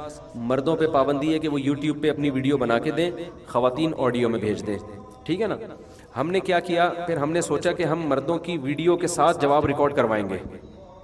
سمجھ میں آ رہی ہے بات. ہم نے سوچا کہ جن مردوں نے ویڈیو ریکارڈ کروا کے بھیجی, ان کی ویڈیو کے ساتھ ہم, کہ پہلے ان کی ویڈیو آئے گی, تھوڑا وہ خوش بھی ہو جائیں گے, اپریشیٹ بھی, اور پھر ان کو اور تسلی ہوگی, پھر ہمارا جواب جائے گا. تو جب ہم نے یہ کام شروع کیا تو وہ عجیب عجیب اسٹائل میں ویڈیو بنا کے بھیج رہے ہیں. کوئی بستر پہ لیٹا ہوا ہے, ٹانگ اس نے اوپر کی ہوئی ہے, ویڈیو بنائی ہوئی. کوئی چڈی بنیان میں بیٹھا ہوا ہے. تو اللہ کے بندو تھوڑا سا تمیز سے کراؤ. تو آئندہ کے لیے جو لوگ بھی آس مفتی طارق مسعود کے لیے مسائل بنا کے بھیجیں, تو خواتین تو آڈیو بھیجیں جیسے پہلے بھیج رہی تھی, لیکن مرد جو اپنی ویڈیو, کیونکہ ہم اس کو یوٹیوب پہ شیئر کریں گے ویڈیو کے ساتھ, اس سے ذرا امپیکٹ اچھا جاتا ہے, سامنے والا بھی ذرا دلچسپی سے سنتا ہے کہ اس کا یہ سوال ہے. کیونکہ ابھی تو میں جو سوال ہم کمپوز کر کے لکھواتے ہیں پھر پڑھتے ہیں, تو اب ہم کیا کہ جو جیسا جس اسٹائل میں سوال پوچھا ہے نا, وہ اسی اسٹائل میں سوال آ جائے, پھر ہمارا جواب جائے. تو اب آڑے ترشے ہو کے نہ بیٹھیں, ناڑا شلوار کے اندر ڈالیں زاربند, پینٹ پہنے ہوئے تو بیلٹ کو ٹائٹ کریں, تمیز سے کیمرے کے سامنے ایسے اچھے بچوں کی طرح بیٹھے, کیونکہ پھر آپ کی ویڈیو ساری دنیا دیکھے گی. تو تمیز سے آپ اس طرح سے جا کے ایسے تمیز سے بیٹھیں کہ کوئی رشتے والے آپ کو اگر اس میں پسند کریں تو وہ پسند کریں آپ کو. ایسے اسٹائل میں نہ بیٹھیں کہ آڑے ترچے ہو کے, پھر ہمیں بھی جواب آڑا ترچا ہو کے دینا پڑے گا. تو پراپر ڈریس میں, ٹھیک ہے نا. تو اس طرح سے اس میں سوال پوچھیں. اچھا, خواتین کے لیے مشورہ یہ ہو رہا تھا کہ ان کی آڈیو کو ہم یوٹیوب پہ چلائیں یا نہ چلائیں. تو اس میں پھر یہ ہے کہ یا تو, کیونکہ بعض خواتین نہیں پسند کرتی, اور اچھی بات ہے, حیا کی وجہ سے اگر کوئی نہیں چاہ رہی کہ میری آواز جائے, لیکن بعض خواتین کے پیش نظر یہ چیز ہوتی ہے کہ آڈیو جائے گی تو پورا سوال جب سامنے آئے گا نا, تو بڑے یعنی اس میں پھر ان کو اطمینان زیادہ ہوتا ہے کہ ہماری آڈیو چلی ہے, ہمارا ہی سوال تھا یہ, اور اس کا یہ جواب دیا جا رہا ہے. تو ان کو کانفیڈنس ہوتا ہے کہ ہمارے ہی سوال کا جواب ہے. تو بہتر تو یہی ہے کہ عورت اپنی آواز کا بھی پردہ کرے. اپریشیٹ تو اسلام نے اسی کو کیا ہے, لیکن اگر کوئی حکمت ہے, وہ چاہتی ہے کہ ہماری آڈیو ہو پھر اس کے بعد جواب ہو, تو پھر جو خاتون بھی آڈیو میں سوال بھیجیں, تو اصول تو یہی ہے کہ ہم ان کی آڈیو نہیں چلائیں گے, ہم ان کا سوال پڑھیں گے. لیکن اگر کوئی چاہتی ہے کہ یہ ایسا سوال ہے کہ پورا کویشچن شیئر ہو جائے تو اچھا ہے, تو پھر وہ ہمیں پرمیشن دے دیں کہ ہماری آڈیو آپ چلا سکتے ہیں. تو وہ جب وہ آڈیو سوال بھیجیں تو آخر میں یہ کہتے ہیں کہ یہ آڈیو شیئر کرنے کی بھی اجازت ہے. باقی جو پرسنل نوعیت کے لوگوں کے سوالات ہوتے ہیں نا, وہ ویسے ہی بھی ہم نام کے ساتھ شیئر ہی نہیں کرتے. مثال کے طور پر ایک آدمی نے اپنا نام لکھ دیا میں کراچی سے ہوں, اور اپنے بچے کے حالات بیان کرنا شروع کر دیے کہ میرا بچہ ایسا, تو آپ شریعت میں بتائیں کیا ہے. تو ہمیں پتہ ہے, ہم نے اناؤنس کیا تو اس کا بچہ سمجھ جائے گا ابا میری بات کر رہے ہیں, کیونکہ یہ چرس اسی اسٹائل میں ہی پیتا ہوں. ٹھیک ہے نا, بچے کو پتہ ہے کوئی اور پیتا نہیں ہے, اتنے پڑیا میں ہی کھاتا ہوں. تو اس میں ہم پھر نام کو ہٹا دیتے ہیں. تو ایسی ویڈیو بھی ہم نہیں چلائیں گے, ایسی آڈیو بھی ہم نہیں چلائیں گے. تو کوئی اگر خاتون یہ چاہتی ہیں کہ آڈیو کے ساتھ ہی یہ شیئر ہو, تو پھر وہ آخر میں پرمیشن دیں ہمیں, ورنہ ہم آڈیو نہیں چلائیں گے. وہ کہیں کہ بھئی یہ میری طرف سے یہ اجازت ہے کہ یہ سوال آپ اسی آڈیو کے ساتھ شیئر کر سکتے ہیں. اچھا بھائی, آج کل بہت نیوز آ رہی ہیں پاکستان ڈیفالٹ ہو رہا ہے, اور جن فیملی کے لیے کیا پلاننگ کرنی چاہیے ان فیملی کے لیے. دیکھو, پاکستان ڈیفالٹ انشاءاللہ صلو علی الحبیب نہیں ہوگا, ٹھیک ہے نا, کیونکہ دو کنٹری ایسے ہیں, ایک چائنا اور ایک سعودیہ, جو پورے زور لگا دیں گے ڈیفالٹ نہ ہو. پاکستان کی مثال ایسے ہے جیسے وسیم بھائی نے 1 کروڑ روپے مجھ سے قرضہ لے لیا, مجھے پتا ہے یہ مر گئے تو یہ قرضہ کوئی بھی نہیں دے گا مجھے, تو میں چاہوں گا یہ مرے, میں 50 لاکھ روپے لگا کے ان کو بچاؤں گا میں, کہ میرے 50 ضائع ہو جائیں, اگلے 50 لاکھ تو بچ جائیں گے نا میرے. تو پاکستان نے الحمدللہ ایسا حساب کتاب ہے کہ اس کو یہ اگر مر گیا نا تو ادھر چائنا کا بیڑا غرق ہونے والا ہے, کیونکہ انڈیا سے روکنے والا کوئی بھی نہیں ہوگا. ادھر سعودی عرب, ہماری آرمی سعودی عرب حرمین کی الحمدللہ ہمارے لیے فخر کی بات ہے, حفاظت کرتی ہے. تو اور بھی بہت سے ہمارے پازیٹیو ایسی چیزیں ہیں جو ہم مسلم کنٹریز کی ایسی خدمت کر رہے ہیں کہ بہت سارے ملکوں کا ہم سے مفاد ہے. اگر ہم مارکیٹ سے ہم شارٹ ہوئے تو وہ بھی مارکیٹ سے شارٹ ہو جائیں گے. تو یہ جو بعض لوگ آتے ہیں ڈرا رہے ہیں آپ کو, ڈیفالٹ ہو رہا ہے, بھاگو بھاگو بھاگو, اتنا گھبرانے کی بالکل بھی ضرورت نہیں ہے. ہمیں تو نیشنلٹیاں باہر کے لوگ کہہ رہے ہوتے ہیں ادھر آ جاؤ نیشنلٹی, ہم کہتے ہیں یار اپنے ملک میں ٹھیک ہے. اگر نیشنلٹی لی بھی تو کوشش کریں گے یہاں کی پہلے ہو, ٹھیک ہے نا, پھر ہو. رہنا ارادہ ہمارا تو یہی ہے کہ بھائی ادھر ہی رہنا ہے ہم نے, کیونکہ دیکھو باہر ملکوں میں آپ بے شک ڈالر میں کماتے ہو, لیکن یہاں آپ یہاں کی آمدن میں نا برکت اللہ نے بہت رکھی ہے. یہاں پورا پورا گھر لوگ ابھی بھی چلا رہے ہیں, ایک کما رہا ہوتا ہے 10 افراد کھا رہے ہوتے ہیں. باہر ایسا سیٹ اپ نہیں ہے, مرد الگ کماتا ہے, بیگم صاحبہ الگ کما رہی ہیں, بڑے مسائل ہیں. تو صرف ایک چیزیں آپ کو نظر آتی ہیں, گٹر کے ڈھکن ہے وہاں پہ, لیکن بہت ساری چیزیں یہاں بڑے فائدے ہیں. دوسری بات یہ ہے کہ انسان جس مٹی میں پلتا بڑھتا ہے نا, یاد اس کو وہی مٹی آتی ہے, کہ کسی اور جگہ جا کے ایڈجسٹ ہونا بڑا مشکل کام ہے, بہت مشکل. جنبیت کا احساس ہوتا ہے انسان کو. اور دوسری بات یہ کہ دیکھو جو بھی ملک کے حالات ہوں ڈیفالٹ کی طرف جا رہا ہے, پاکستان کی اپنی جو سورس آف انکم ہے نا وہ ٹھیک ٹھاک ہے. بعض دفعہ جب سر پہ پڑتی ہے تو پھر قوم بھی اپنے پاؤں پہ کھڑی ہوتی ہے. جرمنی جو آج اتنا ترقی یافتہ ہے نا, اس لیے کہ جرمنی کا ایک دفعہ دیوالیہ ہو چکا ہے. ایسا حال ہوا تھا جرمنی کا کہ نوٹ جو ہے نا وہ جلانے کے کام آ رہے تھے, لکڑی سے زیادہ سستا نوٹ پڑ رہا تھا ان کو. جب چپت پڑی ہے تو پھر اس قوم میں شعور پیدا ہوا نا, تو کچھ ہم بھی اتنی انشاءاللہ ہمارے ہاں نوبت نہیں آئے گی, لیکن کچھ جب مشکلات آئیں گی تو انشاءاللہ قوم کیا ہوگی, اس میں پھر وہ بیدار ہوگی قوم انشاءاللہ. تو ہمارے پاس تو اتنا ملک کے اندر اتنا کچھ پیدا ہو رہا ہے. میں آپ کو ایک سیدھی سی بات بتاؤں, کچھ بھی نہیں کرتے نا, ہم آ جائیں گے حکومت سے آزاد ہو کر اخپل زندگی پر آ جائیں گے. تو پاکستان میں اللہ نے اتنے وسائل رکھے ہیں کہ انسان اخپل طریقے سے گورنمنٹ کی سپورٹ کے بغیر بھرپور طریقے سے زندہ رہ سکتا ہے, بھرپور طریقے سے زندہ رہ سکتا ہے. یہاں آپ اپنا بزنس کرو یار. پرندوں کا کام کر کر کے لوگ ارب پتی بن گئے ہیں, گائے بھینسوں سے لوگ کروڑ پتی بن گئے ہیں. آپ کہو گے چارہ مہنگا ہے تو دودھ اسی حساب سے مہنگا کر دو نا, ٹھیک ہے نا. اتنا بزنس, کیونکہ آبادی زیادہ ہے نا, آبادی جس کنٹری میں زیادہ ہوتی ہے اس میں بزنس میں محنت کم اور اس کا آؤٹ پٹ بہت زیادہ ہوتا ہے. یہ آبادی سے یورپ محروم ہے. میں آپ کو کسی گورے سے ملواؤں گا کسی دن انشاءاللہ, بیان میں پکڑائی میں آ گئے نا, جو کراچی آ کے بزنس کر رہا ہے, کہہ رہا ہے یار یہ آبادی ہمیں وہاں نہیں ملے گی. یہاں آپ مارجن آف پروفٹ بہت تھوڑا رکھو, اس کے بعد بھی آپ ٹھیک ٹھاک پروفٹ کما لو گے. تو گورنمنٹ کرپٹ ہوگی نا, آپ ہر آدمی تھوڑی انڈیویجولی کرپٹ ہو جائے گا.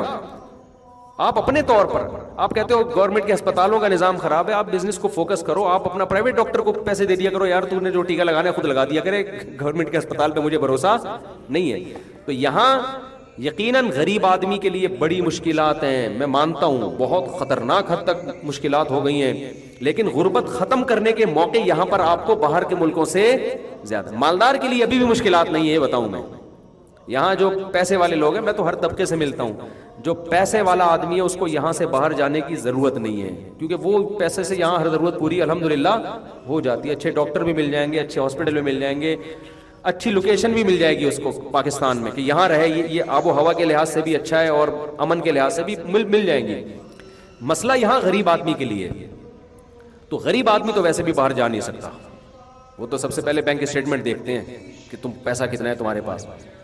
تو مسائل ہے. اور یہاں غربت ختم کرنا, یعنی انڈیویجولی بات کر رہا ہوں, ایک انفرادی طور پر غربت ختم کرنا باہر کی نسبت آسان ہے, کیونکہ یہاں آپ کے پاس بزنس کے چانسز بہت ہیں. تھوڑا سا کھوپڑا آپ کو استعمال کرنا پڑے گا. کھوپڑی استعمال کرو گے, دیکھو میں نے تو دیکھا ہے یار لوگ کیا کیا کرتے کرتے کہاں سے کہاں, کیونکہ آبادی اتنی زیادہ ہے. تو جہاں آبادی ہوتی ہے نا وہاں بزنس کے مواقع بہت زیادہ ہوتے ہیں. کسی بھی کام میں ہاتھ ڈالو وہ کام چل پڑتا ہے. تو یہ فائدہ اٹھائے یہاں سے. اچھا بھائی, دوسرا دیکھو پروپیگنڈا بھی ایک خطرناک ہوتا ہے. بہت سے لوگ ہمارے ملک کے دشمن ہیں, وہ یوٹیوب پہ ان حالات سے فائدہ اٹھا کے پروپیگنڈا پھیلائیں گے کہ یہ ہو رہا ہے, یہ ہو رہا ہے, آپ کو ایسے خطرناک, تاکہ جو نہیں بھی ہو رہا وہ ہونا شروع ہو جائے. اسلامک بینک میں ٹی ڈی آر اکاؤنٹ کھولوں جائز ہے، اسلامک بینک سے ہر طرح کے معاملات جائز ہیں۔ میں روزگار کماتا ہوں، گھر کے سارے اخراجات پورے کرتا ہوں، اس کے باوجود میری بیوی میری نافرمانی کرتی ہے، بچوں کے سامنے مجھے ذلیل کرتی ہے، کیا اس کو رخصت کر دوں؟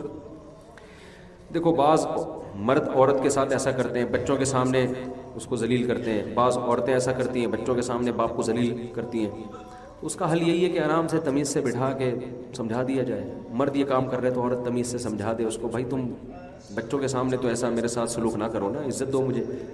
اور عورت کو بھی چاہیے، مرد کو بھی چاہیے کہ بیوی کو آرام سے سمجھا دے، نہیں سمجھ رہے تو رشتہ داروں کو بتائے، پھر بھی نہیں سمجھ رہے تو صبر کرے۔ طلاقوں کے بعد جو نقصانات ہونے ہیں نا وہ اس نقصان سے زیادہ ہیں۔